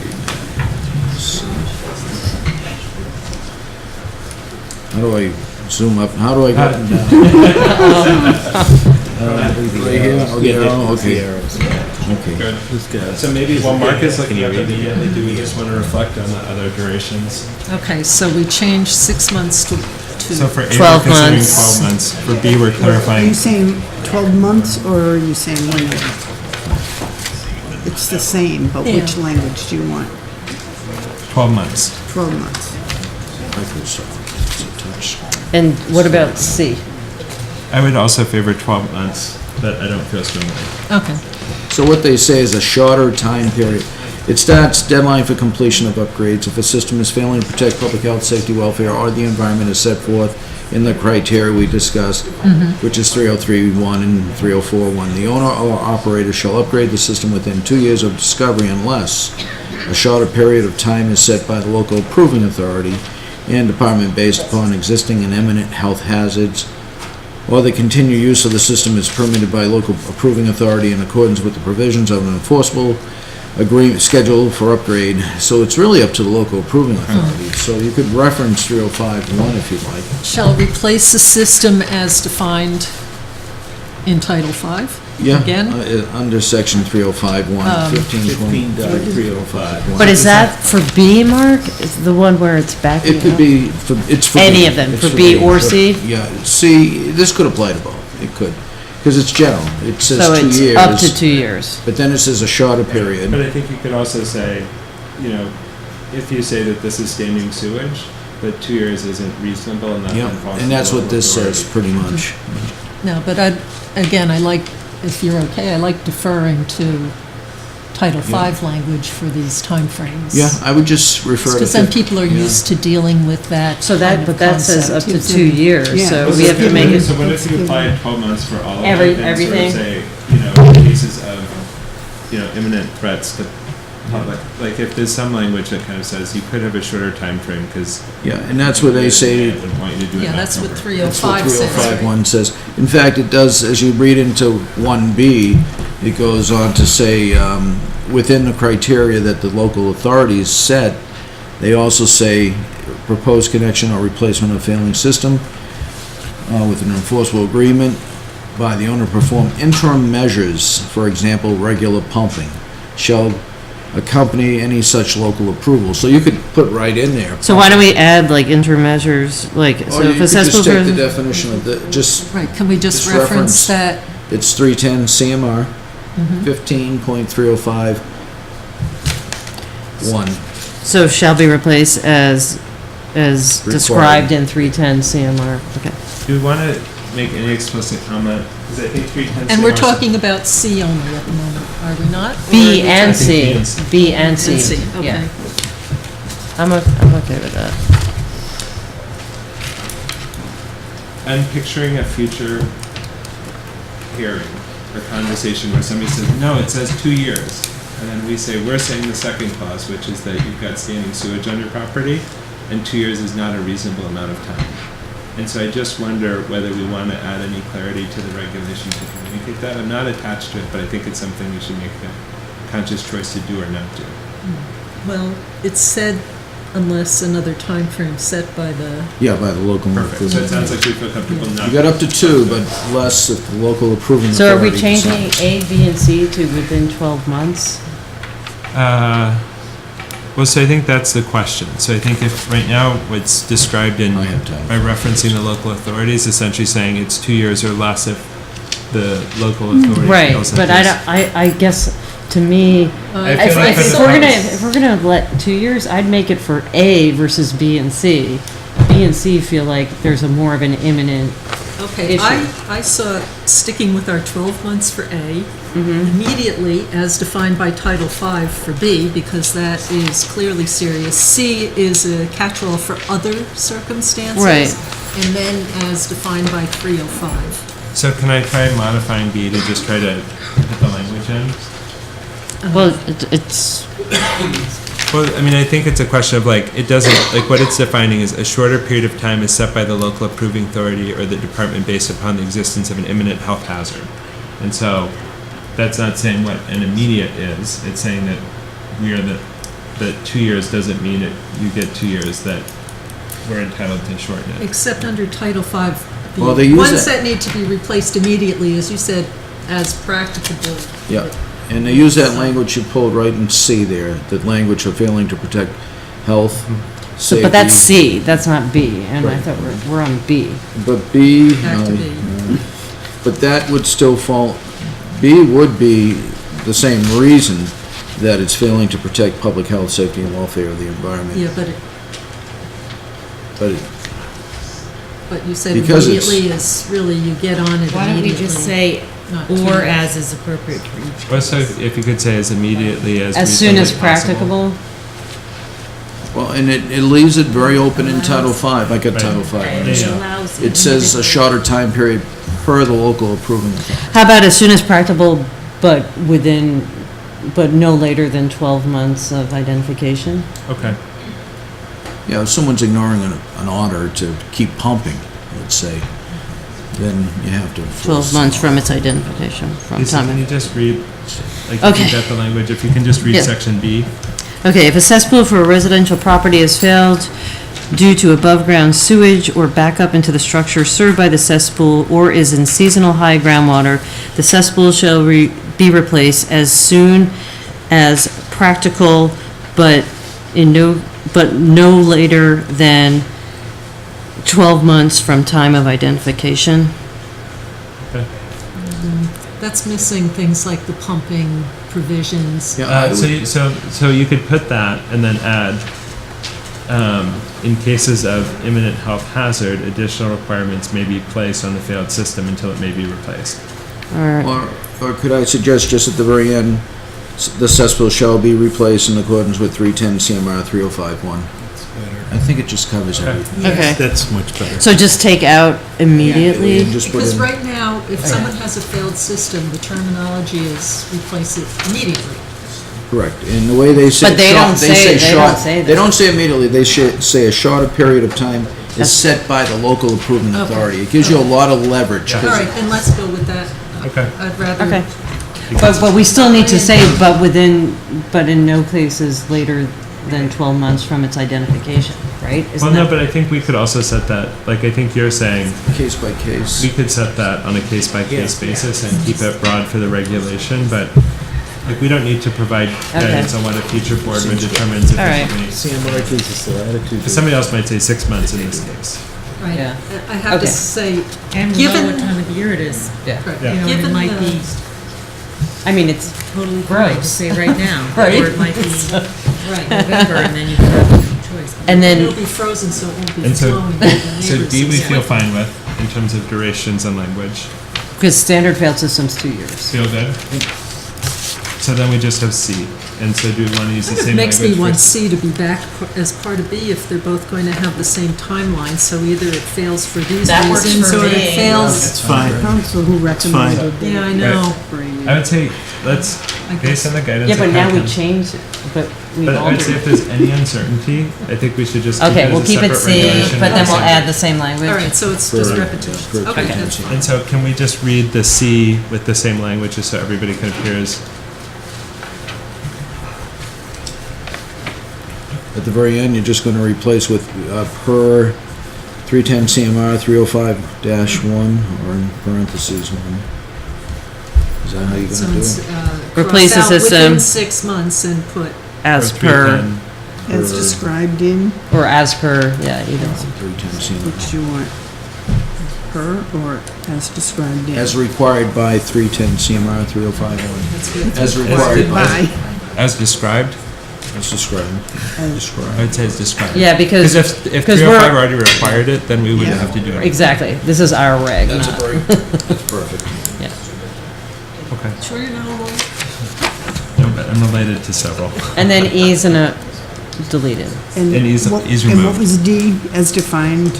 I think we're just saying according to the process for a standard fail system. Which is 2 Oh, you're years. just leaving It would it. Yeah, just- we're just leaving it. Yeah. Should we, do we need to reference Title V in that for standard Yeah, fail I had written system? in as defined by Title V. Yeah, Sounds fine. yeah, that's good. So it sounds like as a board, we feel comfortable with what we have for the revisions. Is there, sort of, based on these changes, is there any comment? Troy, if you can just come up so they can get you. Hi, Divya, 176 Western Ave. I'm glad we're not discussing type E today, but so I was just starting to think. First of all, like Mike mentioned, like has there been like a study done, you know, for us, or are we just taking something that has already arbitrary language and trying to interpret it in our own way and then apply it? And yeah, for me, all of this is arbitrary language. Sorry, but. That's one point. Two, are we willing to do it? You know, are we willing to say, okay, let's actually do a study for Sherborn, how water is, how wetlands affect us. We all have drinking water. I mean, I get mine tested, so something like that, and what it actually means, and how far should we move, and what needs to be done. And two, can we put other regulations or talk about other regulations? Like I just recently discovered that you can actually pump these things out. So if you pump certain whatever cesspools, septic tanks, etc., at certain frequency, then we can talk about a different way of approaching it. I'm just trying to figure out, is there like an all or nothing kind of discussion, or are we also saying that we can talk about something in between for people like me who can't afford it? So what I would say is I think, as we said with the ledge disruption, I think this is the start of a set of regulations, and there certainly may be future discussions. I would say I think having spent 6 months working on this, I'm not super enthusiastic to re-adjudicate and say let's start from scratch. So I would say that's my own position, although I think that they're thoughtful questions that I appreciate you raising. I think it's tricky to say, you know, having worked on it for 6 months, let's just start fresh. I think. I agree. Yeah, and I think, just to clarify, for existing homeowners, with us getting rid of E, you only have to do something if your system's in failure. So, if your Or system's in you're selling the failure. property. Or you're selling the property. Well, no, I said for existing homeowners. Yeah, for So existing I'm being very clear here. So unless you're gonna be selling the property, and again, we just extended that to a year. Which is a big relief. But at the same time, even if we're discussing and in the future we do decide, okay, it's 100 feet and not a 200 feet, for example, or something like that, right? And we come back, and are we saying that there can be steps that are put for people? But right now, that- there's nothing with any 100 feet. Yeah, there's Like no. that's out of scope for this regulation. Yeah, I'm saying as in general as a process for people who come up to you and say, okay, we have to do something, but we can't afford it. So can we come up with like a process where we delay the effects that we are talking about by doing other things, like pumping, for example, frequent pumping? So I'd say I think that we've already, I totally hear what you're saying. I think that what we've said is, hear you, are not interested in doing that right now, but also none of the things that you're talking about with a 100-foot or a 200-foot are applied to this regulation, because the only thing other than the failed system or the property transfer is removed.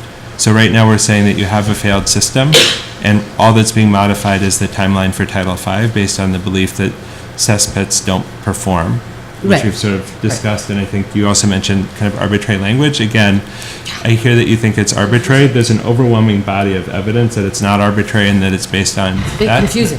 No, totally confusing. That I will buy and will echo for all of Title V. But I think that the kind of question of, is this based on a set of facts or circumstances, it absolutely is, but I don't think we're going to keep, again, I think reasonable people may hold different opinions, but we're not going to keep re-adjudicating those facts in the interest of time.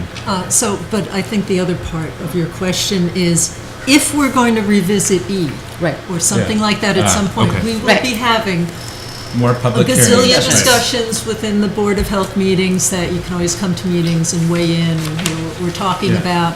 And then we will have to go through this hearing Yeah. process again, from scratch. Okay. So there will be a chance to comment on that. Lose it again. Thank you. So, Oh, perfect timing.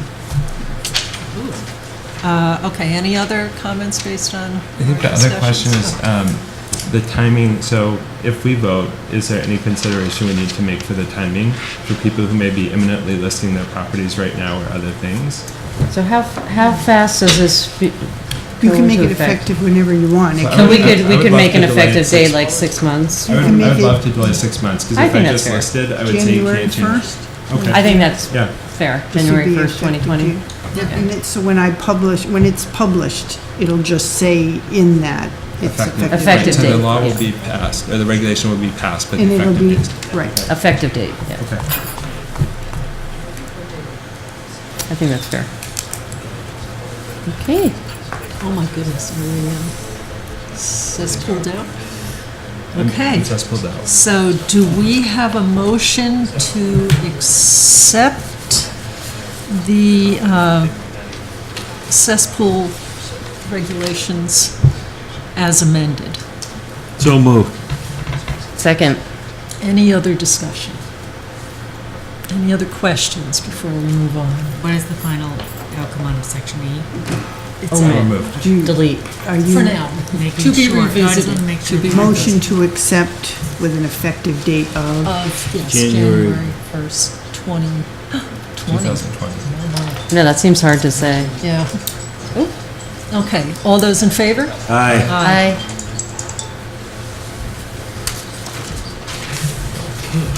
Okay. Let's see, so. David, would you like to, Read the tobacco? Yes. Okay. all right, so everybody else is ready for tobacco. Section 3.4, characterizing flavor. A distinguishable taste or aroma other than the taste or aroma of tobacco, menthol, mint, or wintergreen, imparted or detectable either prior to or during consumption of a tobacco product or component part thereof, including, but not limited to, tastes or aromas related to any fruit, chocolate, vanilla, honey, candy, cocoa, dessert, alcoholic beverage, herb, or spice, provided, however, that no tobacco product shall be determined to have a characterizing flavor solely because of the use of additives or flavorings that do not contribute to the distinguishable taste or aroma of the product or the provision of ingredient information. Okay, and so the change that we're proposing is to remove the current exemption for menthol, mint, or wintergreen, because since we promulgated this regulation regarding the characterizing flavor, there's been a lot of research that shows that. Yeah. Go right ahead. So I think that the sort of context for this is really looking at the patterns of use, of tobacco use in youth, I think in particular, were the area of interest motivating the revisiting of the existing regulations. And I think that that was in the context primarily of e-cigarettes or electronic nicotine delivery systems.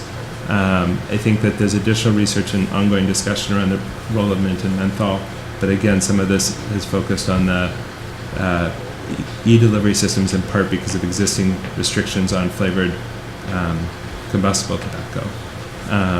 So I think that's where the context is really as a board. What led us to start considering this was concerns coming out of high school and the larger population data about patterns of e-cigarette use were kind of the primary motivation for it. Does that seem like a fair description? So I would say I think in terms of my own context, I think this is one where we had a rich discussion last time with a lot of enthusiasm, although not always kind of concordant. I think that for me, as I look at the goals that I had and thinking about where we need to revise our regulations, it's really in terms of addressing rapidly escalating patterns of e-cigarette use, which is, I think, when we sort of look at the monitoring health data, you really see this sort of downtrend in combustible tobacco and chewing tobacco and a really frightening rise in e-cigarette use. And so for me, I would frame my own set of goals as primarily thinking about how to mitigate that risk. Though if I were king of the world, I may make a different set of rules. I think that that's where, to me, as a physician looking at the data, it seems like we sort of have the biggest burning platform. So I would just say that's kind of how my thinking has evolved a little bit. And I checked, and I'm not king of the world. So there's that. I mean, I would second Matt's, I guess, just stepping back, what are we trying to protect from? And I think that the number one concern, based on all the literature I've reviewed, and just knowing what's happening even in our schools, is the e-cigarettes, the juuling, where youth are getting addicted to nicotine, essentially. And the concern with that is that later they're more likely to use other types of nicotine delivery, including just regular cigarettes or chewing tobacco. So I think my largest concern from a public health perspective is trying to make it as difficult as possible for youth to reduce the risk of entry, because I think what we know is that tobacco is highly addictive. Yes. That the kind of young brain may be at elevated risk of having this turn into long-term habits, and that we don't have good data about the long-term safety. I think there's a perceived lower safety hazard, but again, a lot of that's promulgated by a multi-billion-dollar industry that's marketing this, and that started out with the same flavors they had for cigarettes in the 60s. Right. And the long-term use effects are really not well evaluated. So what I might suggest in terms of just in thinking about how so I'm happy to talk about language or just what a revision might sound like, or we can open up to public comment. I don't know what people think.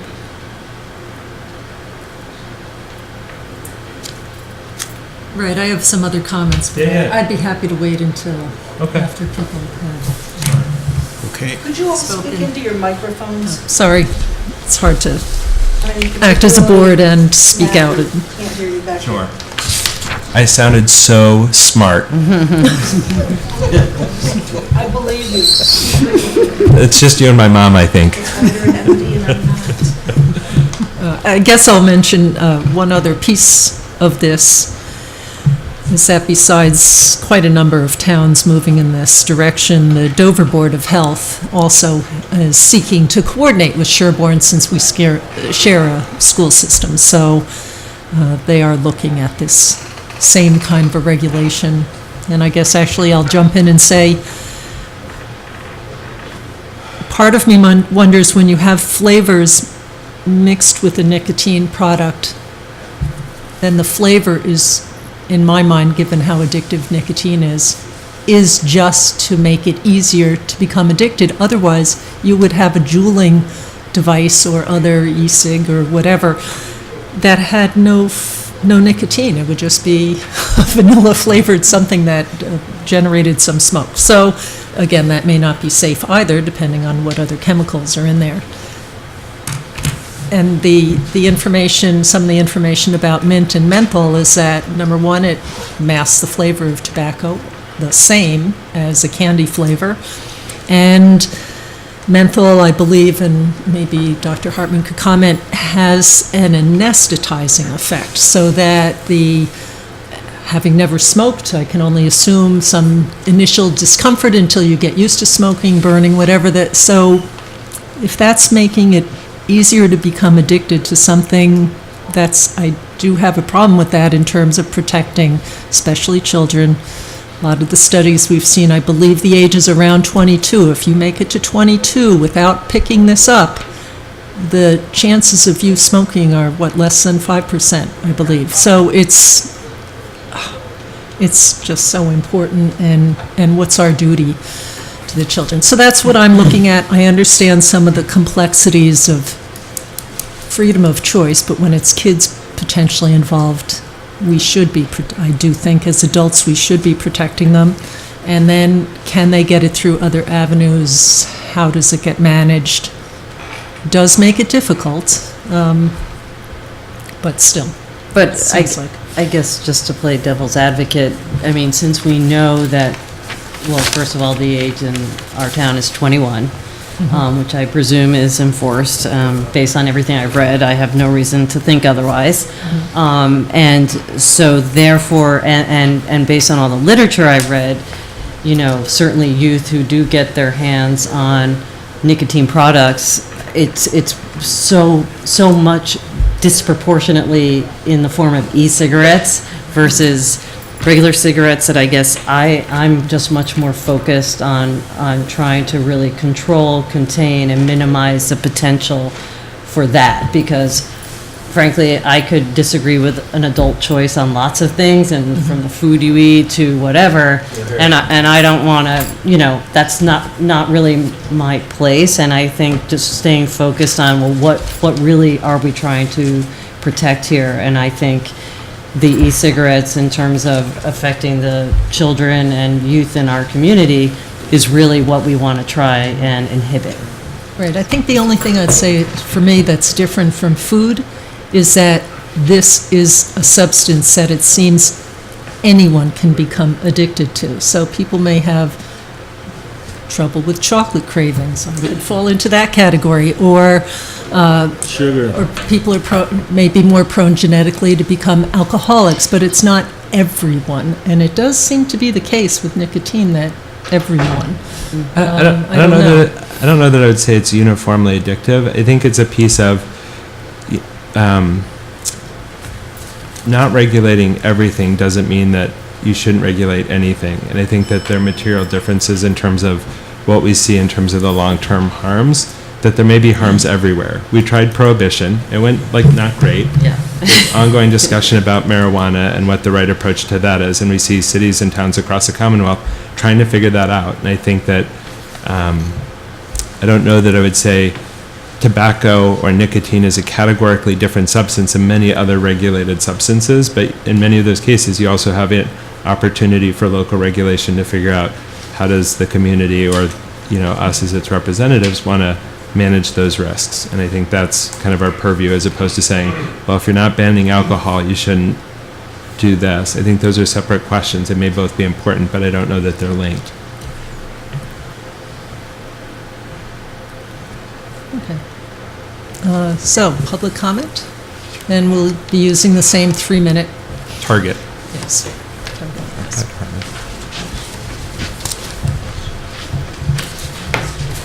I guess I have to identify myself too. I'm Yes. Dr. Lester Hartman, a pediatrician involved in the campaign to regulate flavors. I've been to 12 Board of Health meetings now.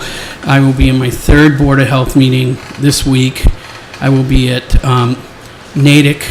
I will be at 3 high schools or middle schools by the end of the week speaking, and I'm working full time. So I'm really, really fanatical about this.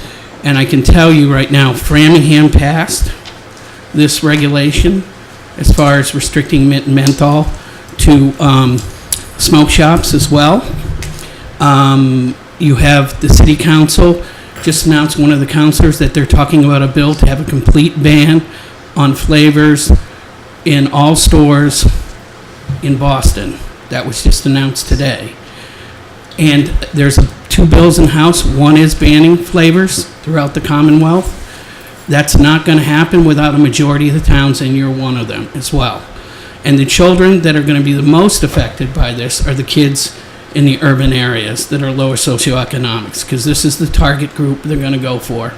And we all in the wealthier suburbs have an obligation to help our fellow brethren have healthy children as well. I don't think I have much more to say. I sent you, Chairwoman Beardsley, this genetics, and I apologize. Sarah McCullough just pointed this out to me. There's no signature on it. But by the same token, I sent it through an email from her. So I don't know if anybody else had a chance to look at this as well. Any of the other members got to take a look at this. This is a pretty extensive article by Cynthia Grodin. She's somebody that was invited by the Middlesex Youth Partnership to speak about the genetics effects of nicotine, mint, and menthol. That's not something that Dr. Siegel's letter addresses at all, and it's pretty scary as well. And also, let's remember that Maura Healey was the first to sue Juul, first state AG to sue Juul for their practices. And the whole issue around internet sales is being looked at very closely. I'll give you one example where it looks like they sent a cease and desist letter to Amazon, because Amazon was having kids order their pods online, going to and sending it to a Whole Foods that have lockers, and then they would go and pick it up with their ticket. And that has since stopped, and Amazon has been modified this. We can't say for sure it was a letter from Attorney General Healy, but it happened to occur after that letter. So I'd like to submit these things if you want to take a look at it. I don't know if there's a decision tonight. I hope it doesn't hold up any decision being made tonight, but I think it's a pretty impressive sheet about how many genes this affects and the associated diseases with it. And that's all I have to say. Thank you. Okay, great, thank you. Other comment?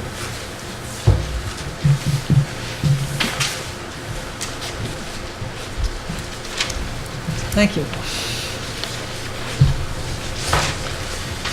Alex Weatherall, 21 South Main Street. I won't take long. I'm just confused. We're in the public comment stage, but I'm not given the conversation, which I thought was really fruitful conversation. I'm confused as to what's being discussed. There's been a lot of chatter about youth, and I stated very categorically, and I've learned, frankly, I think all of us have learned, and if you haven't, you're not being honest with yourself, that since I started carrying Juul, certainly since Juul burst on the scene, we've all learned that it's much more dangerous and perhaps unethical than any of us ever imagined. And it has to do with the technology behind it and how quickly the nicotine salts are absorbed into one's bloodstream. And I offered when I was here on the 3rd of May, I'll stop selling it tomorrow. But the confusion is, what are we discussing? We're discussing kids. I don't sell to kids. And I'm not sure the relevance of this conversation about Amazon. It's a running joke in Wellesley that's where the high school kids get their Juul. They get them through their Amazon locker at Whole Foods. It's a walking distance away from the high school. Running joke.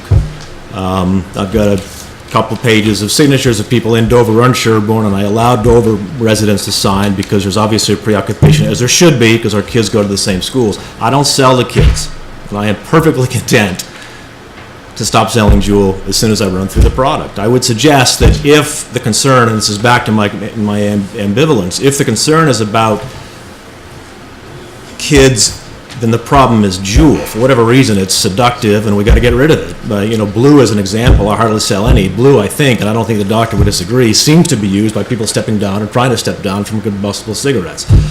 But I think what's chattered about in terms of the science around menthol, I think is quite old and has long been overcome by events. Kids don't smoke cigarettes. I talked about how I've driven my consumption of tobacco down actually at a rate greater than the CDC says has declined in this country or in the same period of time. Kids don't smoke cigarettes. They certainly don't smoke menthol cigarettes. And although it's not a characterizing flavor, one of the sort of infamous or famous aspects of a Marlboro, which is by far the biggest selling cigarette in the world, is that one of the flavors that Altria uses is chocolate.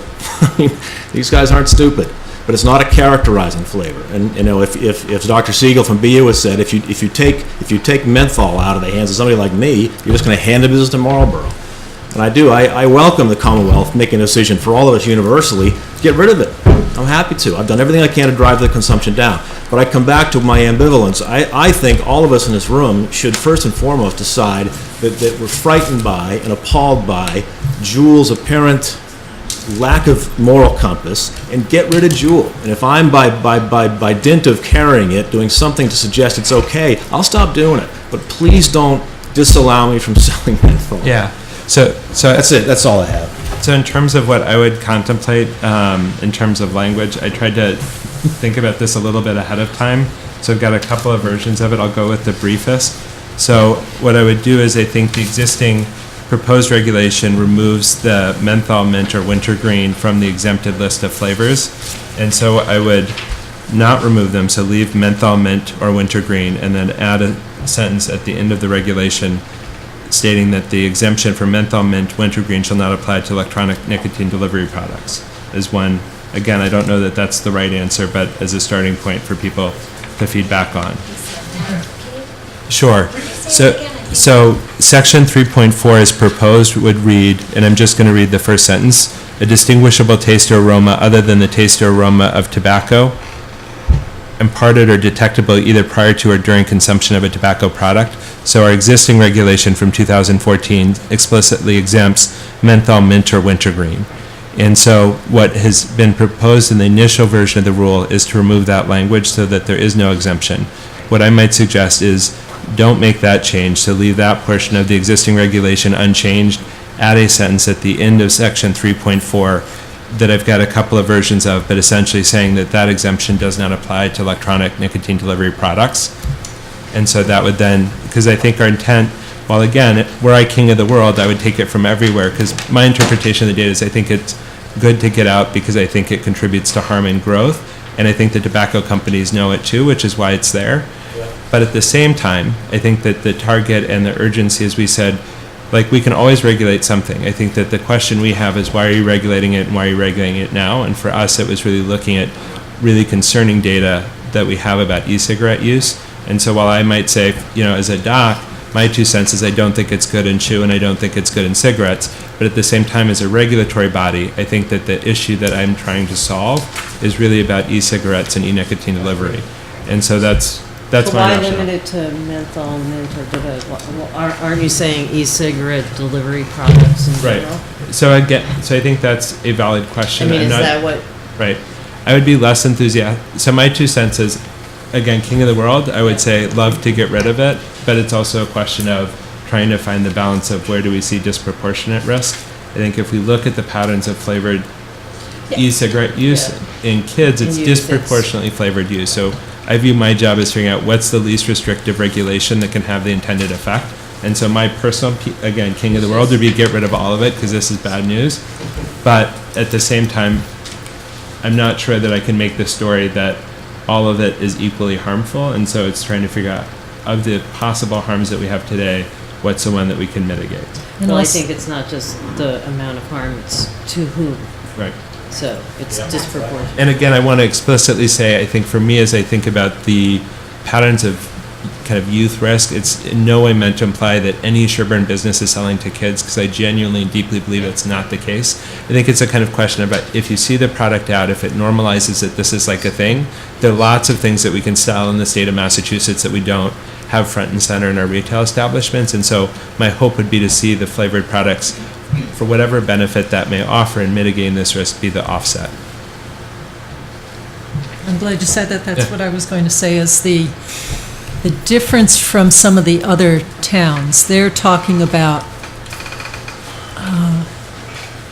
only allowing certain products to be sold in stores that are for only people over 21 to even enter, and they're strictly smoke shops, and we don't have that here. So that is a distinction of what they're talking about in, I believe, in Somerville and And Needham doesn't have a smoke shop.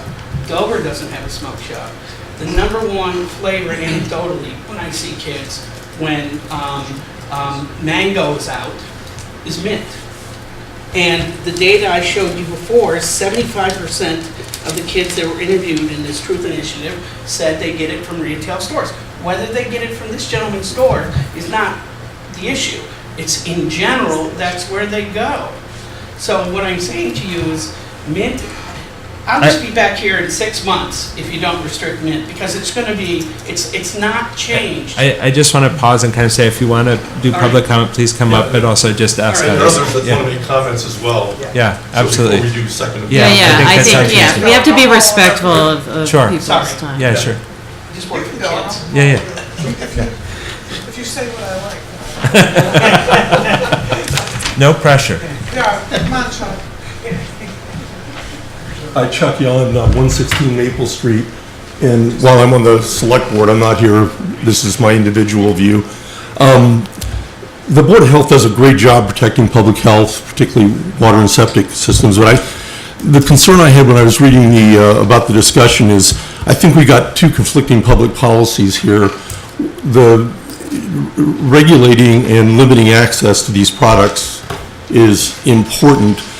And while I don't think the board had any intent of having a disparate impact on Sherborn businesses, we are talking about a limited number of businesses. So the discussion, and Matt, the couple of points you made, I wanted to agree with.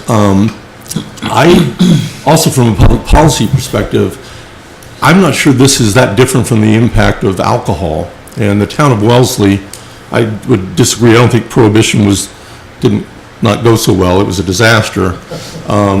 The town of Wellesley has tried to prohibit alcohol use, but while there's no intent to have an impact on the few businesses in town, I think it's important that we try to do what we can to support them. Unlike Elliott Taylor, I like being able to get my gas and my propane and milk and other products. So the proposed compromise, I think, makes sense. I think we need to listen to our few businesses we have in town. It's hard to do business in this town, so I would urge you to listen to the affected businesses and to. My personal view is this should be done on a statewide basis. I know when my kids were in high school, most of them didn't go to the Citgo to get their cigarettes because they didn't want to be seen doing it.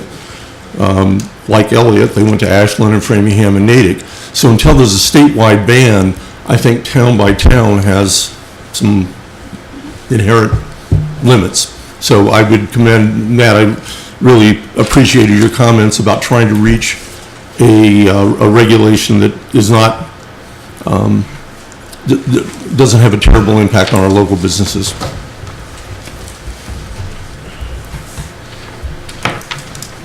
Does anybody else really like what I had to say? Because they're totally welcome to come up.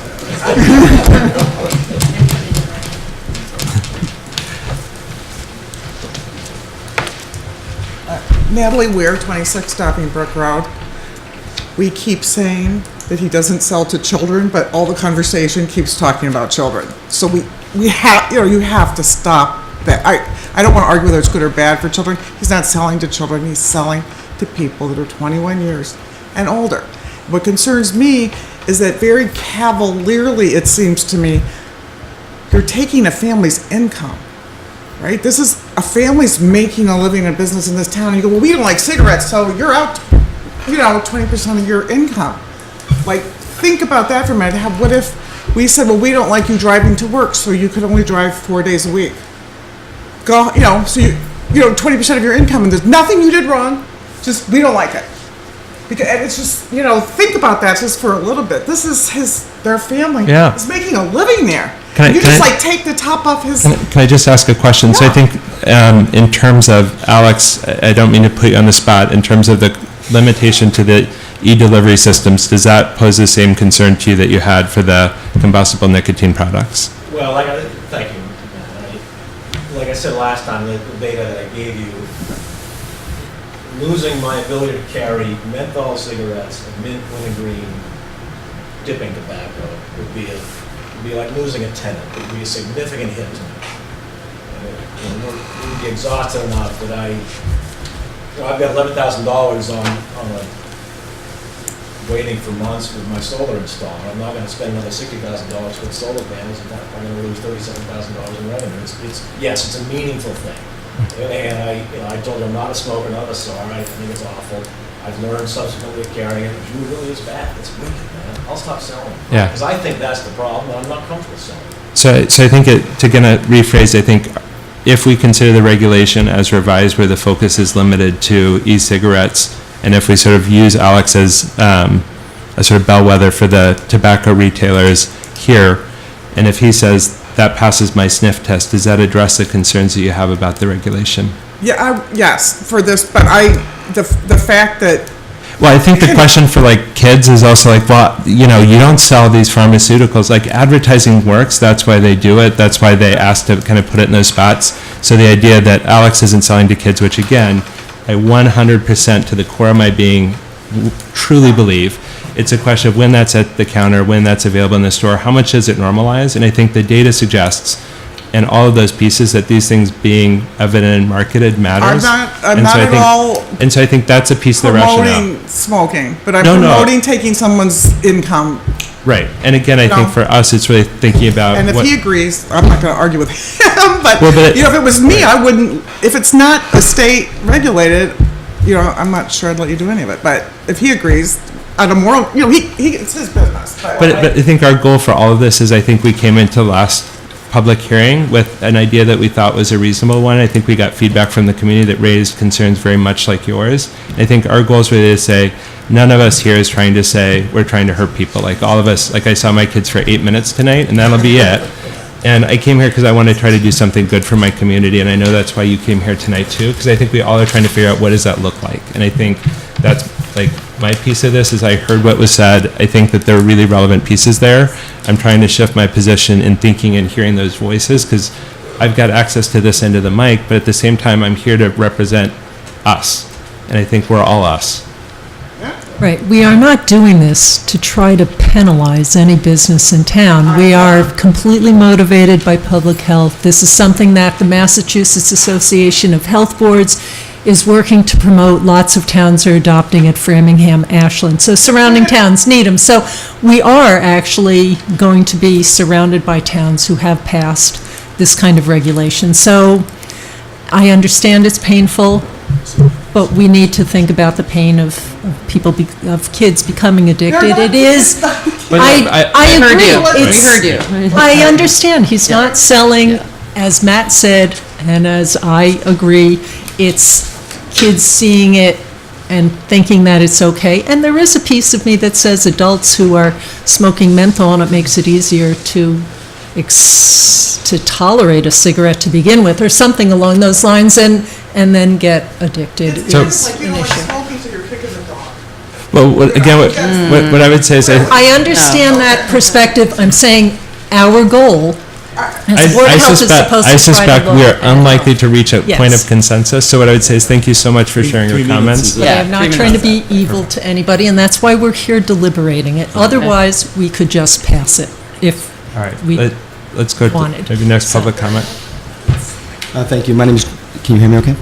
My name is John Scher. I'm the Executive Director of the New England Convenience Store and Energy Marketers Association. Thank you for the opportunity to speak. Dr. Vitale, is that how you pronounce your last name? You said something during the cesspool discussion. You said scope may be broader than we intend, and I think that's really what I want to sort of focus on, and I'm hearing a lot of that anyway. Just some facts here. While the high school, the National Youth Tobacco Survey numbers say 20.8% of high school students are using e-cigarettes. That's up from 1.5 in 2018. Major problem, no question, that needs to be addressed. That same report also cites that students reporting using cigarettes in the past 30 days in 2018 was 8.1%, down from 15.8%. Cigars, 7.6% in 2018, down from 11.6%. And smokeless tobacco is 5.9% in 2018, down from 7.9%. So once again, the problem that we're talking about here is really isolated to e-cigarettes.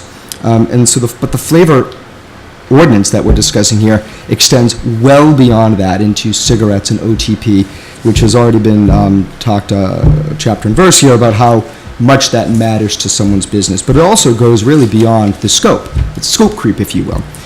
So I want to point that out because I think that really does become, a matter of unintended consequences. Excuse me. Oops.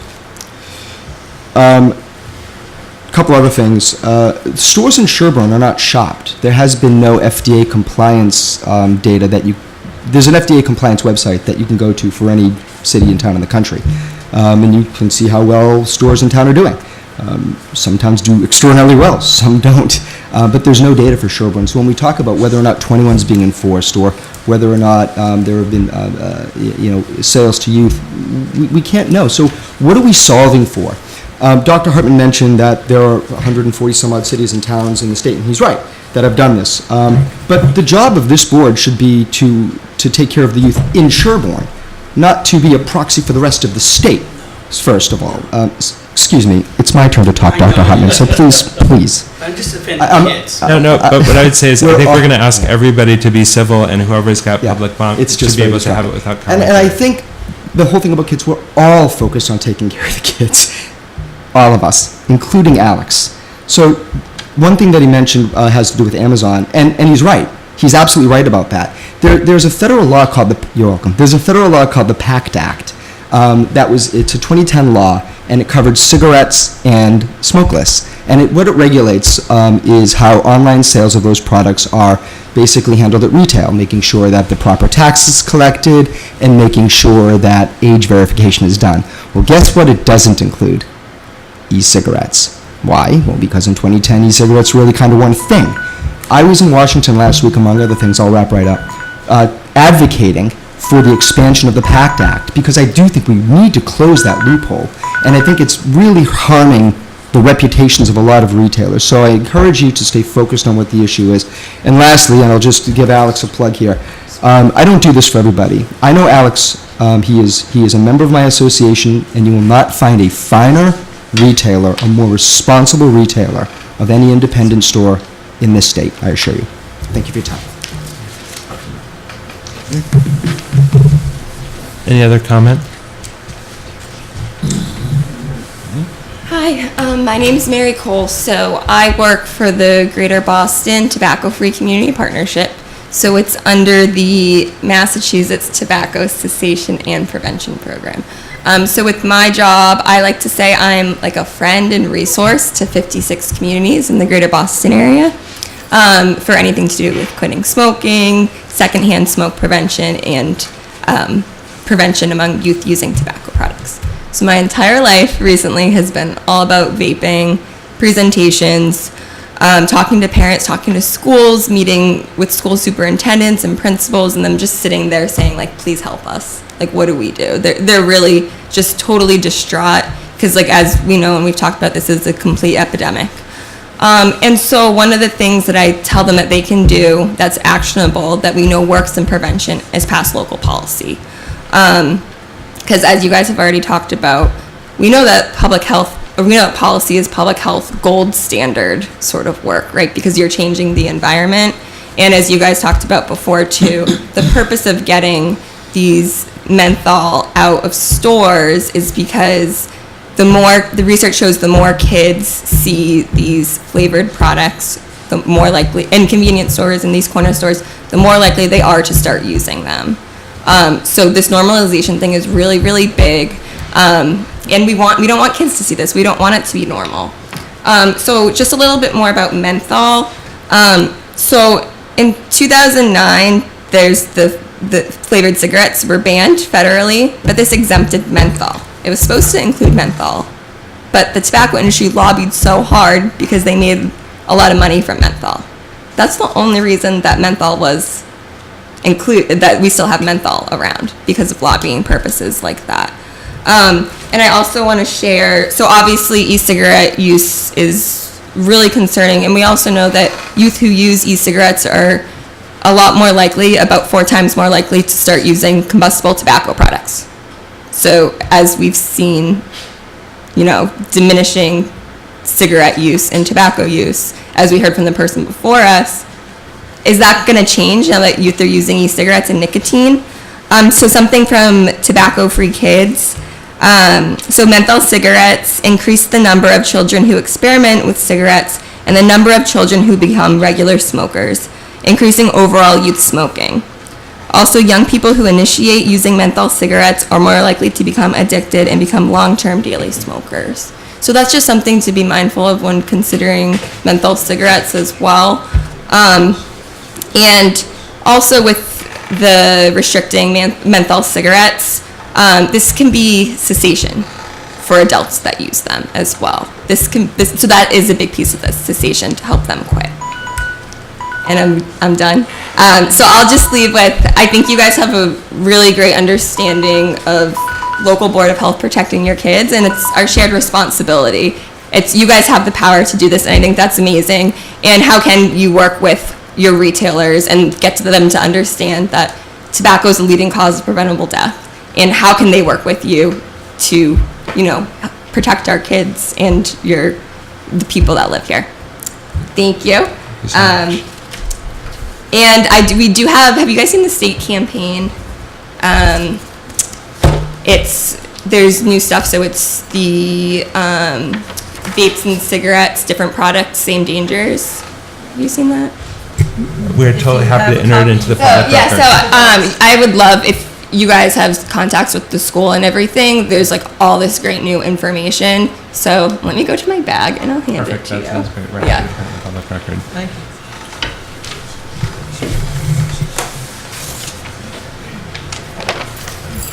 Good evening, I'm Sarah McColgan. I'm here in Cheryl Sabara's place. She couldn't be here tonight. I'm the Director of Tobacco Control Program for Mass Health Officers Association.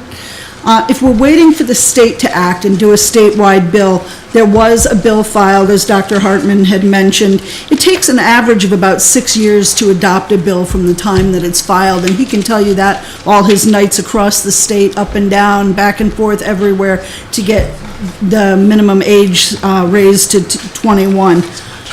In order for a bill at least on tobacco to be passed in the legislature in Massachusetts, we have to get critical mass.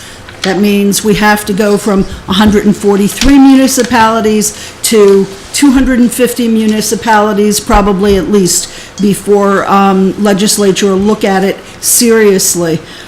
Retailers and their trade associations claim that they want a level playing field, but history shows that they don't support statewide efforts, even when those efforts are put out there. Compliance rates, the FDA does do compliance checks, and there have not been any sales in Sherborn. To tell you a little bit about FDA compliance checks, they're not done by youth who live in town, and that's so that the youth can be anonymous, so that nobody knows who they are. But the problem with that is most of the time tobacco sales are made to somebody who's known. Now, I'm not saying that any of the retailers here in town are selling to youth. I think the youth at your high school that are buying these products in brick and mortar stores are buying them in other communities. Again, that's why we need the critical mass. It may not affect you if somebody next door, Medfield, I think, I drove through a million towns to get here. It may not affect the youth if a youth goes next door and buys them, but if they're buying them all over the place and going back to your high school, that is an issue.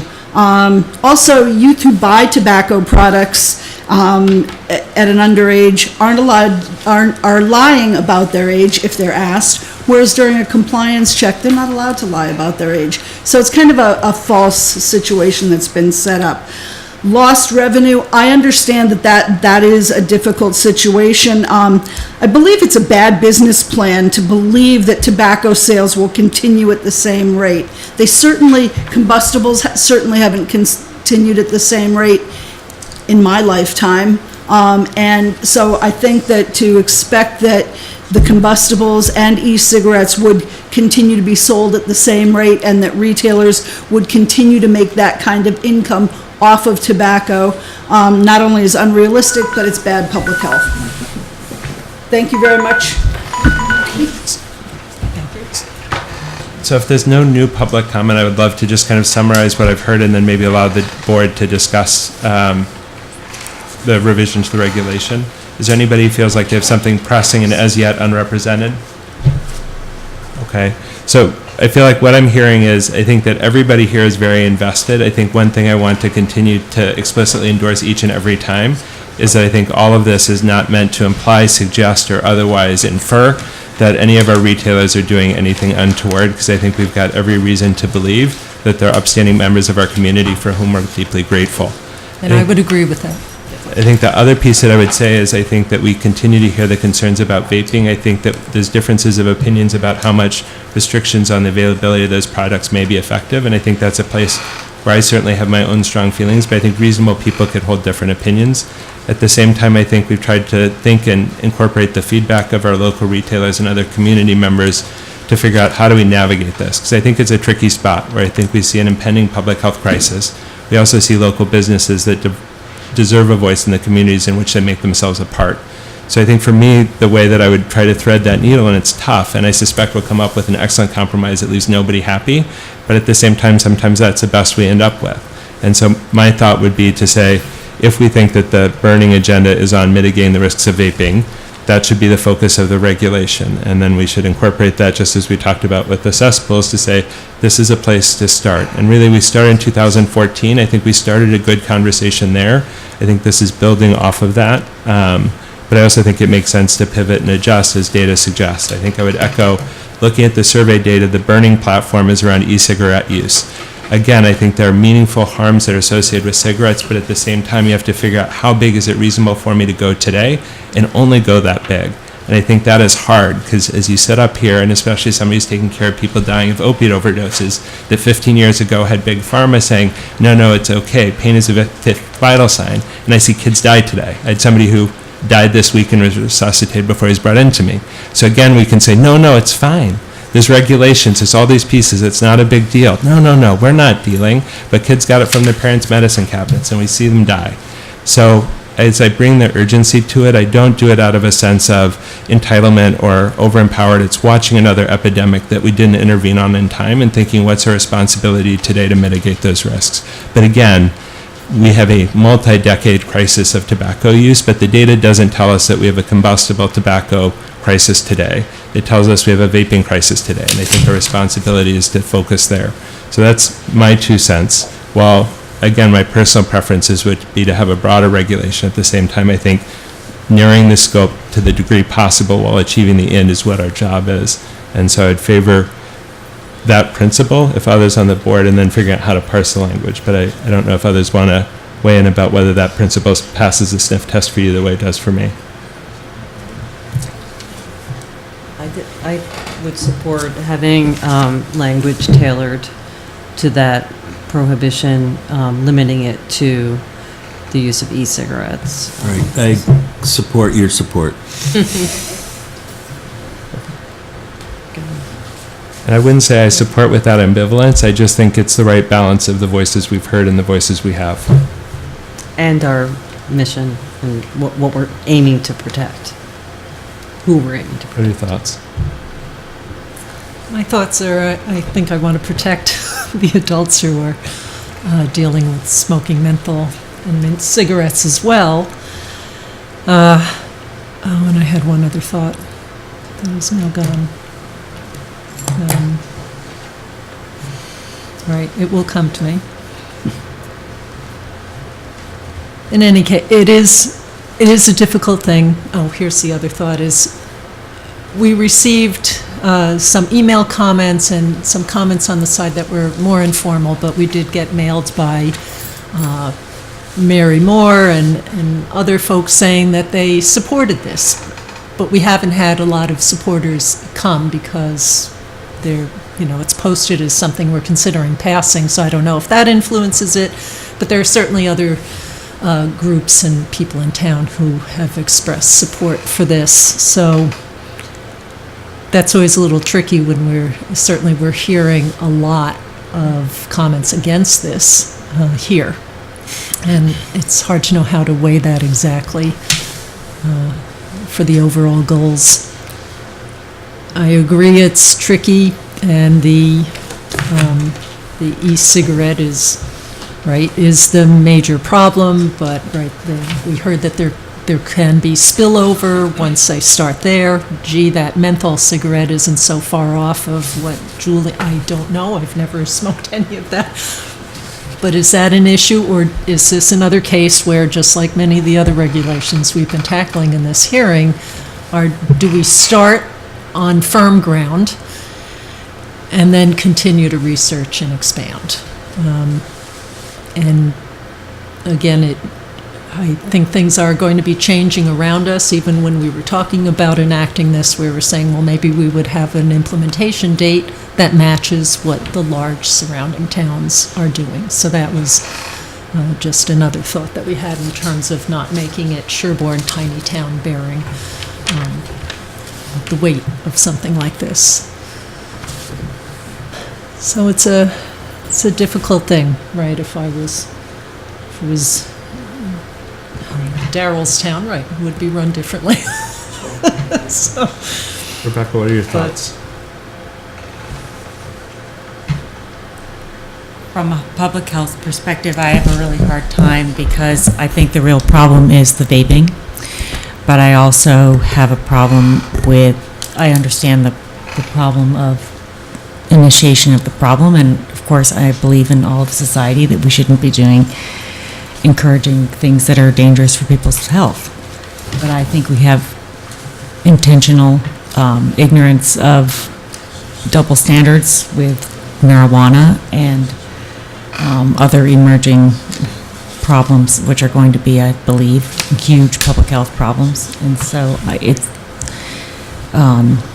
really complicated. It's really tough. I mean, I would just say, like, I don't say this without deep ambivalence, but at the same time, I feel like I don't want to let the perfect be the enemy of the good. And I think I would sort of modify your language. I think our goal isn't always to modify and expand, really to modify and adjust. And I think this is a place to say we had a set of regulations we looked at in 2014. We've got new interval data. How do we adjust to that? And I think for me, it's figuring out how do we do that in a way. And I think when we discussed this and when we were having our initial meetings and discussions and prior open meetings about it, I think my mental framework was really thinking about vaping. And I would struggle, I think, to support an outright ban just because I think that, again, not unlike, I don't think cesspools that are 150 feet from a well are treating sewage. It's a reusable outhouse. I can't imagine that that's the best the 21st century has to offer. But at the same time, I think that we have to start and mitigate the risk of unintended consequences, even if it leaves opportunities for improvement left undone. Because I think we've got more than we've got today, and there's things we mitigate today that are still positive, even if there may be more mitigation we might love to see. And just to be clear, so I believe your amendment is not having the exemption for those flavors, so they become a characterizing flavor. So that would still permit for those people who are actually using an electronic device to try to cut back on smoking tobacco products, even though that apparently isn't as effective as patches and some of the other therapies, that would still be available if that's what they're choosing to do. Right. So something along the lines, Matt, I think you were proponing something like the exception to this is for menthol mint or wintergreen flavored e-cigarette products, sale of which is prohibited in Sherborn or something along those lines? So I think the language I was considering was the exemption for menthol, mint, wintergreen shall not apply to electronic nicotine delivery products. But it's not, the way it reads now is saying it's not. So a distinguishable taste or aroma other than the taste of. So we're sort of saying that the exemption there of menthol and wintergreen. But again, I think if we agree on if we agree with deep ambivalence on the principle, then I think parsing the language I'm cheerfully flexible on. Yeah. Because I think I struggled with this. I guess, are we in a place where we as a group feel deeply ambivalent, but at the same time, I think recognizing, and I don't think it's an ambivalence about overreach, I think it's really about opportunity left undone to mitigate what we perceive to be a public health risk. I think that we're narrowing the scope And I think it's the ambivalence about not having a larger scope, not an ambivalence about whether this is a public health issue that requires redress, but recognizing that ambivalence of saying the scope may be narrower than one might hope. What language best captures that intent? And so I took a couple of stabs at it, but I struggled, Lisa, so if you have a better way. No, could you read it again? So I did, This exemption, you said? Let me try a slightly larger version. The allowance of a distinguishable taste or aroma other than the taste or aroma of tobacco shall not apply to electronic nicotine delivery products. Sounds good. Okay. Sounds reasonable. I'll just mention one other thing I felt a compelling argument in the other direction, although I think I might be in the minority on this, is the idea of cooperating with neighboring towns to pass this so that we're all in it together in terms of the message that kids get when they go to stores and see these products. So that would be something that we are not participating in by having this. So, but it's a start. Yeah. Right, and So- at this point in time, like, Right. nothing's forever, so. So maybe if we can invite, so assuming that language would invite public comment or feedback on it, sure.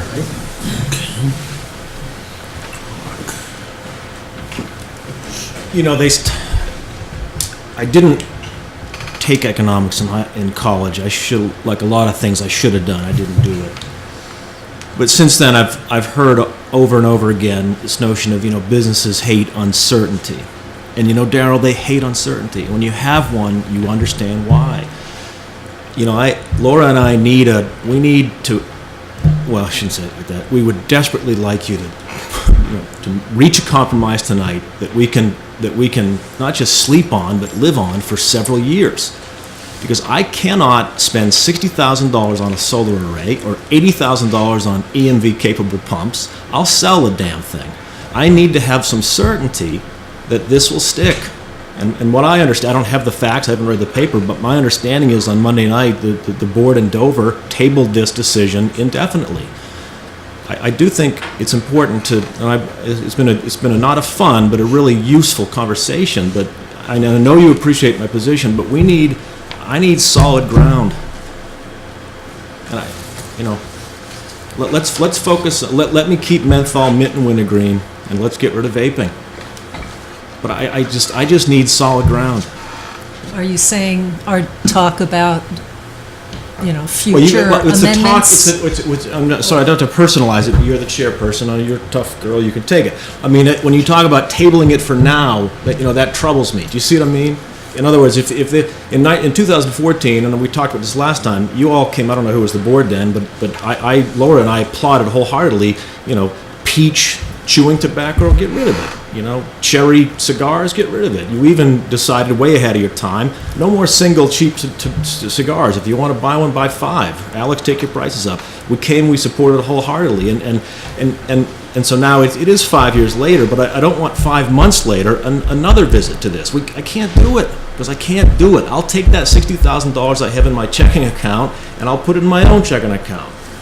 But if you establish a compromise, as Lisa and Matt have articulated, that I'll feel comfortable with, I'll spend that $60,000 and put a solar array on my canopy. Do you see what I'm getting at? That's what it comes down to for me. But I cannot afford the equivalent of losing a tenant if you deny me the ability to sell what's perfectly legal, menthol cigarettes and mint and wintergreen chewing tobacco. I just can't have it. So then when you are talking about, that we'd continue to work on this, which is what we both discussed, what I would say is timelines are you thinking? Proposing. Well, I don't have a timeline in mind. What I would say is, I think what you're really asking for, Alex, is please don't give me a switcheroo. So if your intent is to regulate, have that on the face of it. So don't say, well, we'll do this today, and 6 months from now, this is what we really plan. So what I feel very strongly that the really good women, please turn your guns on the legislation. Let them do their job, for goodness sakes. Turn your guns on the legislation. If they're really... No. Please. No, but because Well, you can't let one Well, no, I think, like, I'm in the middle of kind of just asking the question, making the point, and then I'm totally happy to let you in. Like, what I think, to answer your question of, is there secret intentions or open intentions? It's really, I can't control the choice of a board 5 years from now.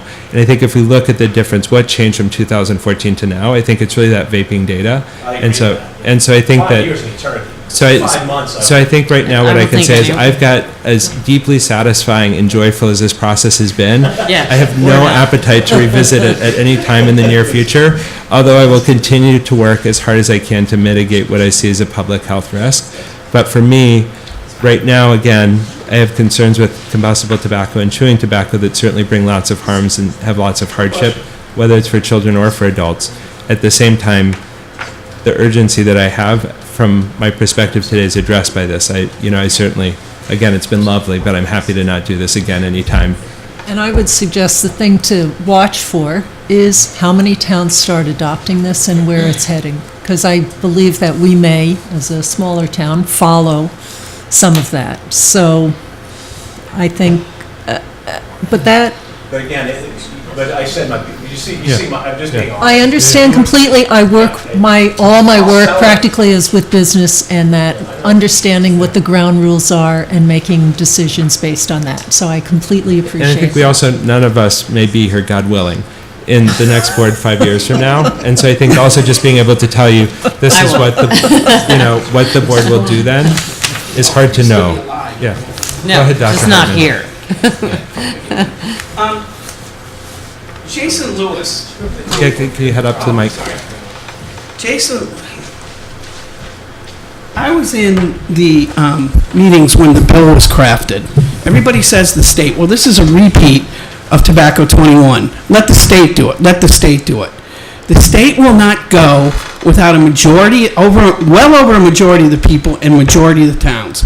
It did not pass till 75% of the state's population went. I went to every town, whether there was 1,000 in them or 600,000 in Boston. I don't care. Every town matters here with what is going to happen. Remember, $80 billion in Medicare and Medicaid is spent every year with tobacco-related diseases, okay? How much of this is coming out of people's own income is not a small amount as well. So let's say here, it's a business, and it's unusual because you have a single business of a very nice person, and politically that's difficult to make a decision on, or you have what's happening with your kids. Yes, he's not selling, okay? But it was around you can get, okay? But it doesn't always work that way either. Needham strategically doesn't have smoke shops in, okay? They capped and winnowed their tobacco permits to prevent vape shops from coming in, okay? And Needham, when it went to 21, the first place in the United States and maybe the world, and the second one to do the flavor restrictions in the United States, had a 47% reduction in tobacco use in the high school after 3 years after this was implemented. Jason Lewis, as I said, you have to go back out on the road. I was sitting there when we discussed this bill. You have to go back out on the road. And I will do 250 meetings if I have to. I've done 12 so far for this. I haven't done schools ever like I'm doing now because I have a calendar of people pleading for me to come. And it's concerning to me. I'm not sure how many people you have talked to as principals and school nurses. And I can tell you this, the Framingham superintendent said to me, let's think about the kids who don't smoke, okay, who don't vape. He said he had a kid that he will numerous kids dehydrate themselves in the morning now before going to school. Why? They don't want to get caught in the bathroom with somebody who is vaping, because if you're in the bathroom at the same time, you're implicated. So he said that's one thing. Second thing is there are girls who have come to the office there in Framingham and said, I can't go to a party because I don't use vaping. Okay, yes, it's juuling. But do you know Soren? Do you know Juno? Do you know Bo? Do you know all the other configurations of all these things that are gonna be out there, okay? So it's not going to end with Juul. Juul is just the evil empire right now, but it ain't over. We're using Juul like Kleenex. I mean, it's to capture it all. vaping. Go back to the term vaping, with it. So that's all I have to say. And you're one of the towns that can contribute, for the health of all the children in your region, not just here. And that's what kills me sometimes when town talks about Okay, we heard you. Yeah. Thank you. And I agree, and I actually am more in Daryl's camp, but it's really difficult because there are so many things. Every single day I counsel my patients not to smoke, but adults, I need to respect their ability to make their own decision, and it's not my business. I can encourage them to do things, but the question is, where's the fine line? As a Board of Health, of course, I totally think that no one should smoke. I don't know what to do about it. It's really hard. So I think in terms of, I think ultimately we're faced with a choice. We can either move forward with this regulation, the modified regulation, or no regulation. And so I think that's the question we're faced with. I think my 2 cents is to move forward with the modification of it. You can make a motion. Okay. Wait, is everybody, well, we can still have further discussion after making a motion. Sorry, my name is Rachel Cohen. I'm at 10 Elliott, and admittedly a public health professional as well. And so I didn't speak before just because you asked if there was anything new, and I really don't have anything new, except as a concerned Sherborn resident who has young kids who go into the market with me, and I would just prefer that they don't see tobacco in general, but if it's there, anything that entices them to try it out in the future, which they never would because, again, I beat it into their heads. But it's also about the exposure, it's about the advertising, and I would say I understand the predicament that the board faces with nothing versus something versus everything, and I respect it, and I respect the local business owner, but I would just suggest that it's poor public health to promise anything, that we wouldn't readdress this in 5 months, in 6 months, in 5 years. If the state passes a regulation, this gentleman has no choice. So I don't know. I'm in strong support of this. Mint is a flavor, just like the cherry cigars that are out of the stores, just like the mango chew or what have you.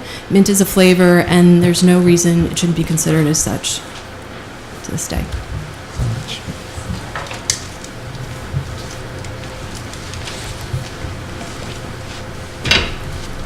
Anything else? So I guess Matt will make a motion, see if it's seconded, and we could still have a little more discussion.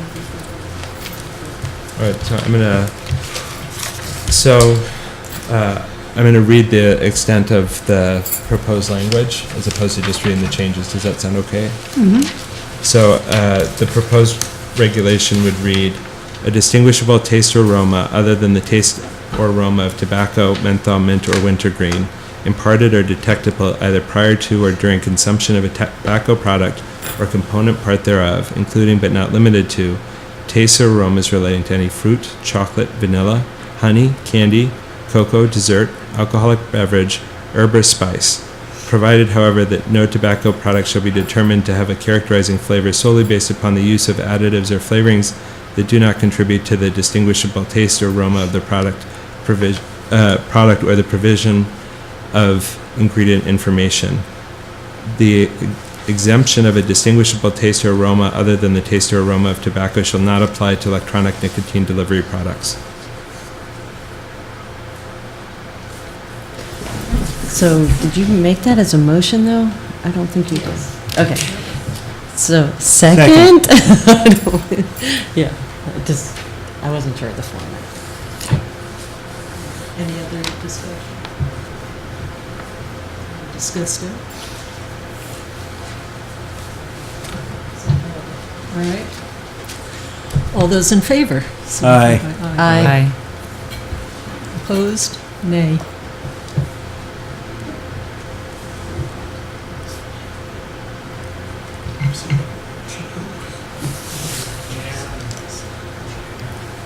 and I'm opposed because I didn't want it to be unanimous. I understand the reasoning for the modification, but I did not want it to be unanimous. Okay. I would like to add, and if, I think that I feel good about the language. I'd like to clarify in terms of effective date, in terms of, I think, similar to the, so any existing products, again, I'd love to wave a magic wand, but I think similar to the cesspool conversation. So Alex, I'd sort of turn to you as probably the retailer in terms of, I can pick a date, but it would be truly arbitrary in terms of thinking about any existing stock you may have that are relevant to the products, that are relevant to this in terms of the mental Just base. don't have much. Okay. So if we did something like 90 days, would that be, okay. More than fine. You want something different than, as of? Make it the beginning of a As- round month, like. As of, I'm gonna have to check with. How about town like council. September 1st or something? 1st. September, beginning of the school year. Two different. okay, I just Yeah. don't know Oh, how okay. to do that. So- but- So, So- how about like September Whatever you 1st? right. September 1st? So I think one question that Ellen is just raising is in terms of, we may need to do two different publications if we pick something other than January 1st, just because they have different dates of the effective date for the past regulations. I think that, I mean, right. I don't think it's a barrier, so I think if we think Yeah, September 1st, it'll be, okay. it'll cost a little more Okay. money, that's all. And Alex, does that pass the sniff test, as it were, for you? Thank you. So is that part of the motion to make it, or So, do you need so, another so motion? I make to- a motion for an effective date of, as of September 1st, 2019. Second. All those in favor? Aye. Aye. Opposed? That's all Abstain. opposed. All approved. Yeah, I was approving the date. Perfect. Phasing. And again, I would say, I think there are a lot of different perspectives here, but I just thank everybody for taking the time to come tonight and to bring it to the table and to say, we have so many Board of Health meetings where there's so much more ample seating, and we'd love to see you there too, particularly earlier in the regulatory process. There's also a YouTube channel, which is really an outstanding sleep aid. I did want to ask, is this being shown because it's not on the monitor? No, there's some difficulty with the audio, so it has to be Taped? Yeah. Because, yeah, my It's husband not said he live. could not Oh, find it. okay, so it's not live. He was My wife listening. definitely did not look. I won't tell you why they look, however. Perfect. Can I ask a question? Yeah. Now that it's on voting. So, down the road, if there is an electronic Starting the clock. nicotine device system that the FDA deems as a cessation product, that's kind of the problem with the vape devices. I mean, the jewels, they're not deemed that. But if down the road something like that is, do you think the board would, totally hypothetically, do you think the board would reconsider the language to allow for those products? So, what I would say is, again, I look forward to possibly not being on the Board of Health whenever this future date happens. Although again, I didn't say you, I said the board. it's been delightful. So I think it's hard for us to be able to say what a future Much board would or wouldn't. You can't answer hypotheticals. Yeah. Yeah, you can. No, I understand, I'm not looking for, definitives, but only to the extent that, people that do smoke a Newport cigarette, if they are going to transition Right. off the combustible product, they most likely would I- move on to a menthol, I would say, non-combustible product, that's all. I would say, I think having passed, I think a rich discussion that I look forward to having at that future date. Say no more, I got it. Okay? I got you. Good. I understand. But at least it's glamorous. We've got that. Thanks so much for your time tonight, guys. All right. Now we're going to do minutes, which is really where the action happens. So, You can we got more. What do we got? What is his name? We have, We still have to do warrants and payroll. Do you have any signatures for this? Yes. All right. Unity Farm? Oh, what do we got? Right out the window. She's getting stamps. Well, I mean, to me, there isn't a Nope. It's all to adopt. oh, and we have to sign the plans. Really. I just have to remember not to sign 89 Woodland. Agenda. You have Unity Yes. Lane. Woodland, No, we're not. septic. We prohibit it. To sign, And then the and Board of Health 158 Farm Road. Oh, yeah, the Board of Health Personnel update. I have plenty of, there's plenty of studies, actually. Oh, fine. And I believe, Yeah, look how much seating you've got. Also, You can people- just there's lots lounge. of- There's edibles. You can just Yeah, relax. yeah. I think you should just sit and put your feet up. So you're no longer our No, we advisory forgot. I got too excited. We got 17 Unity Lane still, and there we go. It's a 17 Unity Lane. What do you need? we started talking Yeah. about that. We gotta go back to it. Right? It's kind of What a do we meet got? and greet Later for in us. the I mean, meeting. What I'm saying is. Later that same day. Later in meeting. Okay, Unity Lane. You're gonna go back to Unity Lane. Yes. So, okay. So here's just one of my concerns with this, and that's the eye I would like to look at this with, is it require, and people have a lot of different ways of presenting data, but I felt like we had to tease out and do our own calculations and, try to understand what the language was, and also through the I'll take another one. So through the feedback, Ellen and I have been reviewing things when they come in and talking it over, and so it's improved. As you can see, Paul has made a number of revisions and getting closer. I just don't want to set a precedent for something that we have to, Right. It's analyze and scrutinize and kind of do side calculations, but I don't know if we also want to, I don't think there's any one chart that's going to work for every situation in property, and I think it's going to therefore- be a case-by-case analysis. Right. In and I think so. Every time they presented, we asked for additional information, clarification, to the point that I think the most recent version, there was an attempt to articulate and respond to all of our questions and some of the uncertainties. I mean, I feel like I'm satisfied that the current version of the response seems adequate in terms of, it doesn't appear like they're gonna exceed the capacity. The one thing I want to ask Mark when he returns, I guess he's getting stamps and plans or Yeah. something, is there was a question about whether the 10 gallons per day was appropriate. Sometime in the past, there was a 15-gallon-a-day question.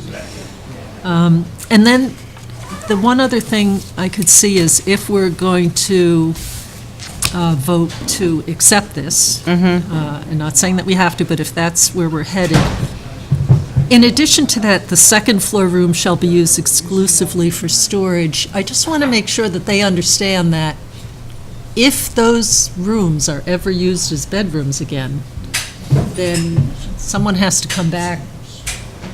But wouldn't Board of Health that be a to- change in use of the structure? Yes, So wouldn't I they have just- to anyway? I hope people would understand, but They will work.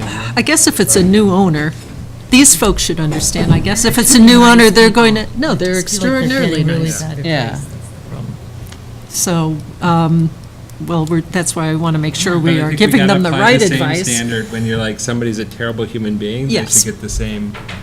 So I guess, so are you asking, should they put on some kind of deed restriction that it's not going to be used? Except I for- guess somebody else would probably treat it as a house. The question Right. is, I mean, it seems like they give, But we know it's adequate for the number of Right. bedrooms for the house. So Yes. this is an Right. alternate. But not for the use. house and this. Right, so they're using, it's an alternate use, Right. Yes. not a combined use. Exactly. So that's what I want to ask Mark too, is how does that get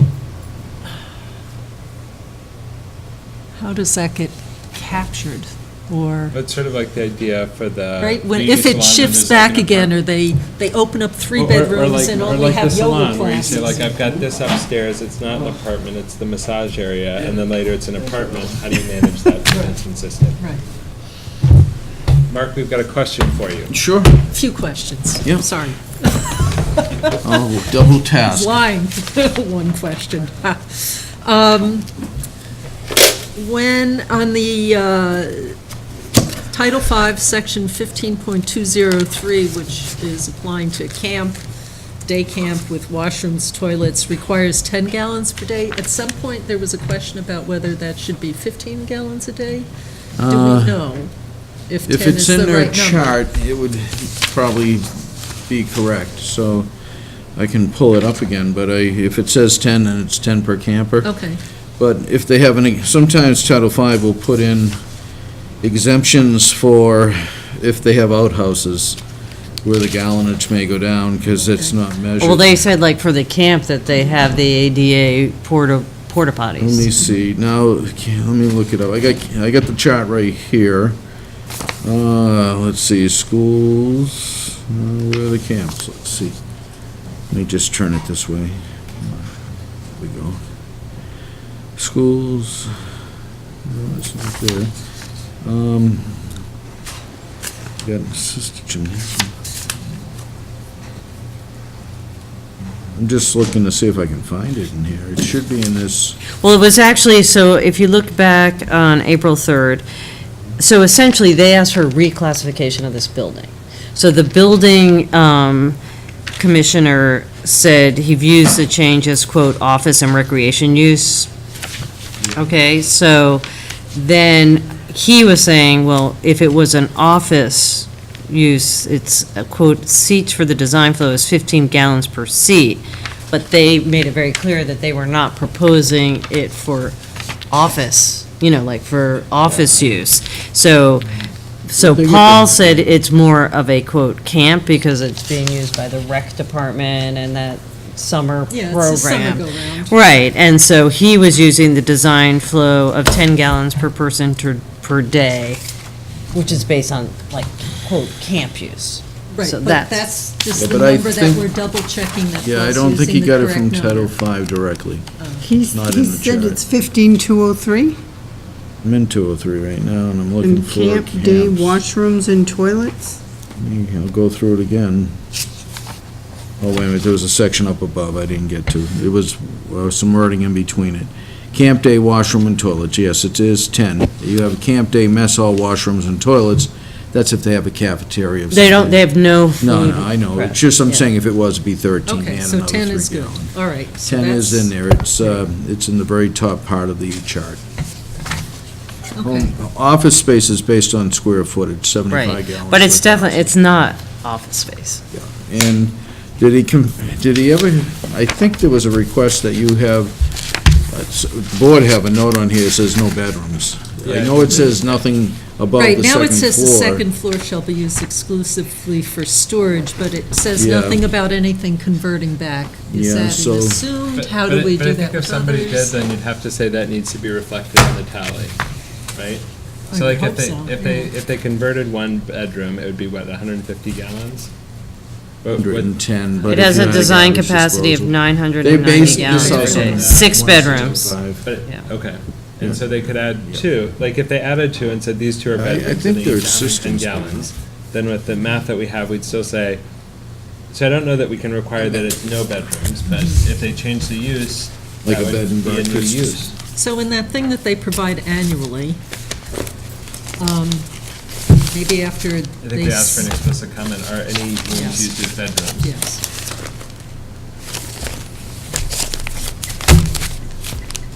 They're giving us extras. 5. Okay. That seems Yeah. Okay, they never give me room on this address page. We'll try Right, this. they've expanded the definition of It's okay. hours per day, I days wouldn't per worry week, about how many it. weeks per year. Okay. All right, does anyone else have any other questions on this? And so, Mark, what do you need from us for this? Is that an open question? Yeah.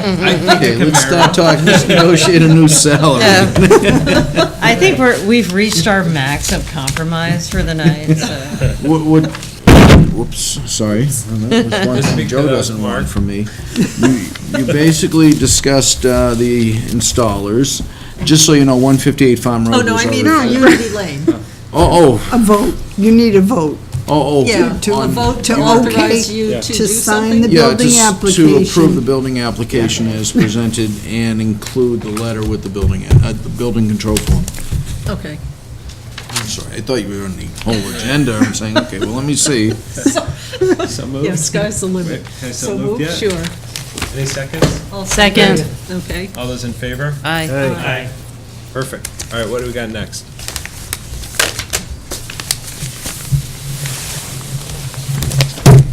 I promised my wife we'd be done by 9. She's going to be increasingly skeptical. I'll say. That was, wow, what a promise. I promise it every week. I just say, no, 9. This time it's 9. I was right once. It was a good day. Well, you have, 89 Woodland Street, we just have to sign the plans. It's already been voted upon. when did you do that? Didn't they vote on 89 Woodland? Because that was when I was recused. Yeah, Yeah, we did. Woodland was approved, Alan. That's for David. That was, totally lost that was like right before, Okay. and I was recused. That got approved. I missed it. I was recused I and have then it in abstained. there. I didn't I'm cross sure. it out. I'm so sure I have it in forgot. there. I didn't cross it out. All right. I think it was immediately before the hearing. I Yes. think you're right. 4 ayes with Matt recusing. I think it was subject to a garbage grinder restriction. How's 158 Farm Road? That got approved before the board because they decided not to go with the loft that was including a whole bedroom and Oh, okay. they took the walls down, but it was an L-shaped loft. So that's no longer. They changed an issue. all of that and that's We're been getting approved, close so to that can be 9. taken off the agenda. Okay. And then the last thing, the Board of Health personnel update.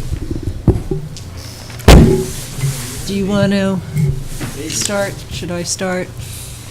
Who are you talking to? I'm trying to, Oh, you're trying to write. Okay. That's how fast we're going. We're going very, Yeah. very We do fast. 210 Farm Road? yes. Okay. Okay, so we're on the agenda for the 22nd. And we've received some comment back on, why is it only me who comes? I don't know if that's What- because what- they think I'm not representing the whole board when What I is go. What time is the meeting? The Personnel Board, 9 a.m. in the Oh, morning. it's because I'm which is gainfully not- employed in the city of Boston. I can't take a day off to What come day of to a the 9 week? a.m. meeting. I don't When know, is the it- when is it- 22nd is. when is When it is again? Are you Just to available at double 9 a.m. on check. weekdays What's to the be in date? Sherborn? 22nd? No. Isn't it No. 22nd? So I think what we can Wednesday, communicate to the the personnel board 22nd. is because A 9 week a.m. from is during today. business hours No. for those of Right. us who are gainfully employed Board in the of- city no, of Boston. can't and do we it. should all be Okay. deeply grateful for your willingness to sacrifice your personal time for this thing during work hours. Or it's probably her work hours that she's sacrificing.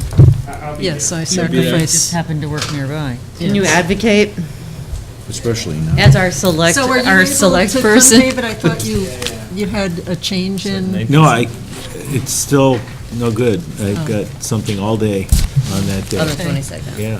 So I don't know if they're just not believing me or what, And this is but the 22nd. I will of try which to make it month? crystal clear May. that. Do we want to stamp those well plans? Yeah, no, I can't do it that day. Right. What? And I'm No, I didn't see that one yet. well, so They said they can we don't invite a return. representative of the personnel board to attend I the Board think of we Health did meeting? talk about it. Oh, but- that's an No, excellent no, because again, like, I idea. just can't be here at 9 a.m. on a weekday. Like, there's Sure, literally I no can scenario. stamp them. I usually don't on well plans, but this one was Right. very Right. Can't hurt. reviewed by Fridays the at 9 a.m. board, also so- hard. So I think if the personnel board would like more input from the Board of Health, I think, given that, I think. I don't think they want any question anyway. No, Yeah. it's the first. But I think like that, but I think that's, like, I think that's the pieces to answer the question. What? I have you sign Certainly it be happy to put sideways them on on one our of the agenda. stamps. It's going sideways. To make sure I don't sign 89. Oh, So this did- one's 89, So so I shouldn't be perfect. passing. So No, you 210 can Farm pass Road it got to me. approved? 210 Farm Road. Oh, the, So Jeff, you'll be there? oh, the well. No, they didn't, you had approved the well at the last meeting, I thought. Oh, okay. Well, I'm having Talking them, about I stamped the plans talked with the new statement on it. Right. And Oh, then the, you didn't stamp the plans at the last Yeah, meeting. well, we usually don't on well plans, but in this case, it's been reviewed by the board more than Right. once. I'll have But the it was board a- sign. This Yeah. is 89. So I'm not gonna yeah. sign It was I'm gonna approved at the drop last my pen. meeting, Yeah. conditional to the deed report. One or the other. Yeah, so we talked about the If- deed recording language and Perfect. So I think in added terms of, something and rejected their proposed. So the in language- terms of Rick and stereophonic modifications. sound, are we good being off the YouTube? Yes, so we are Rick, are we Rick, still being? you can, I no. think we're all set. Yes, we're we're just in the just minutes. doing signing warrants, payroll, and minutes. So thank you very much.